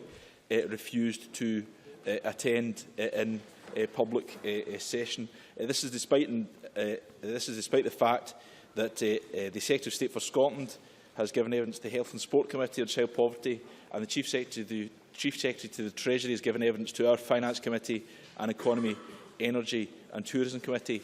All these sessions have been in a public, Presiding Officer. I won't labour the point, but if any of the 3 UK ministers who have thus far refused to attend our committee are watching today, I urge them to reconsider. Please do not hide behind the shield of responsibility to the Westminster Parliament as an excuse for not coming to meet this Parliament's Welfare Reform Committee and hearing our evidence. President Officer, let me turn to some of the work the committee has done and the work we have planned. As has been referred to by a number, such as Linda Fabiani, the committee previously commissioned work from Sheffield Hallam University. That report found that financial losses arising from the welfare reforms will hit the most deprived parts of Scotland hardest, and that when fully implemented, welfare reform will take more than £1.6 billion a year from the Scottish economy, with the biggest financial losses arising from a reform to incapacity benefit. That was a £500 million loss a year. And I think that evidence was well received, not just in this Parliament, but by wider civic society. And on that basis, the committee has commissioned further research from Sheffield Hallam University looking at the impact of welfare reform at a ward level. That research is due to be published in May and will show the local area impact. I'm sure all members will look forward to seeing that evidence. I turn to the bedroom tax, Presiding Officer, which is an issue that's demanded a lot of this Parliament's attention. The committee has dealt with 2 petitions on the issue, one presented by the Govern Law Centre, and the other by the No to Bedroom Tax campaign. The committee has commissioned research by Professor Gibb of the University of Glasgow, which looked at the scale and depth of the impact of the bedroom tax. Findings published in October of last year included that despite the financial pressure of the bedroom tax, social housing tenants are resistant to downsizing in Scotland. The pull factors that are keeping people in their homes in existing communities are outweighing the push factor of the bedroom tax. People view their house as their home more than just bricks and mortar. And of course, the committee published its interim report on the bedroom tax in January of this year, the headline being that the committee called for the abolition of the bedroom tax by the UK Government, and failing that this Parliament should have the power and resources to do so. And I think, returning back to the Sheffield Hallam research, it found that actually the proportion of changes across the welfare reforms in relation to the bedroom tax were actually one of the smaller changes, but it does, of course, have a big impact on those directly affected. So I think it is right that this Parliament and the Welfare Reform Committee in particular focuses its attention on that area, and I emphasise the report published in January was an interim report, and the committee will continue to look at this particular issue. Another area of the committee's work has been to engage with the local authority pilots that the Department for Work and Pensions and the Scottish Government commissioned on various strands of universal credit. Personally, I visited, along with the convener, Western Bartonshire Council and New Horizons Borders, a third sector organisation based in Gala Shields. Other members went to other areas, and some of the findings were whether or not the pilots would have a meaningful impact on the rollout of universal credit. Digital literacy presenting a particular challenge. That was found in Western Bartonshire, where approximately 1/3 of households have broadband at home. I know this is an issue elsewhere, presiding officer, and concerns have been raised by the likes of Citizens Advice about the UK Government's digital by default agenda. So this is an important issue, and again the committee will continue to focus on that. I said earlier I'd speak about the Your-Say process a little bit more. A moment, Mr Hepburn. There's just far too much chatting. Can we just take the next 1 minute 30 seconds to listen to Mr Hepburn? Well, I certainly appreciate that, Presiding Officer. Thank you very much. Yes, the Your-Say process is, as I've said already, is an open process to enable any person who wants to contact us to be able to do so. I would actually encourage all colleagues in this chamber, where they have constituents engaging with them who are experiencing problems with the welfare reform process, they can encourage them in turn to contact our committee. The convener mentioned Scott Wilson, Henry Sherlock and Audrey Barnett as individuals who have given very telling evidence to the committee. They all came to the committee through the welfare reform process, and indeed John Mason, Annabel Ewing, Linda Fabiani, Willie Rennie also mentioned experiences of their own constituents. I think Hugh Henry was absolutely right to characterise this type of evidence as sobering. I think that's the least we could describe it as, Presiding Officer. And again, the Your-Say activity has been very important in informing the committee of its work, and will continue to be so. Presiding Officer, I see I'm desperately running out of time, so there is another huge range of activity that the committee is engaged in, looking at direct payments, personal independence payments. I know that sanctions was something that was raised as a particular concern, food banks as well. These will all be issues that we look at. I hope this gives some reassurance to the Parliament as a whole that the Welfare Reform Committee is actively engaged in this process, but more importantly perhaps I hope it gives members of the public that confidence as well. Thank you, Mr Hepburn. That concludes the Welfare Reform Committee's debate on the impact of welfare reform. We now move to the next item of business, which is consideration of motion number 9281 in the name of Nicola Sturgeon on the High Speed Rail London West Midlands Bill 2013-14 UK legislation. And I call on Keith Brown to move the motion in the name of Nicola Sturgeon. Formally moved. Thank you. The question on this motion will be put at decision time, to which we now come. There are 4 questions to be put as a result of today's business. The first question is amendment number 9274.1 in the name of Sarah Boyack, which seeks to amend motion number 9274 in the name of John Swinney on the draft Local Government Finance Scotland Amendment Order 2014 be agreed to. Are we all agreed? The Parliament is not agreed. We move to vote. Members should cast their votes now.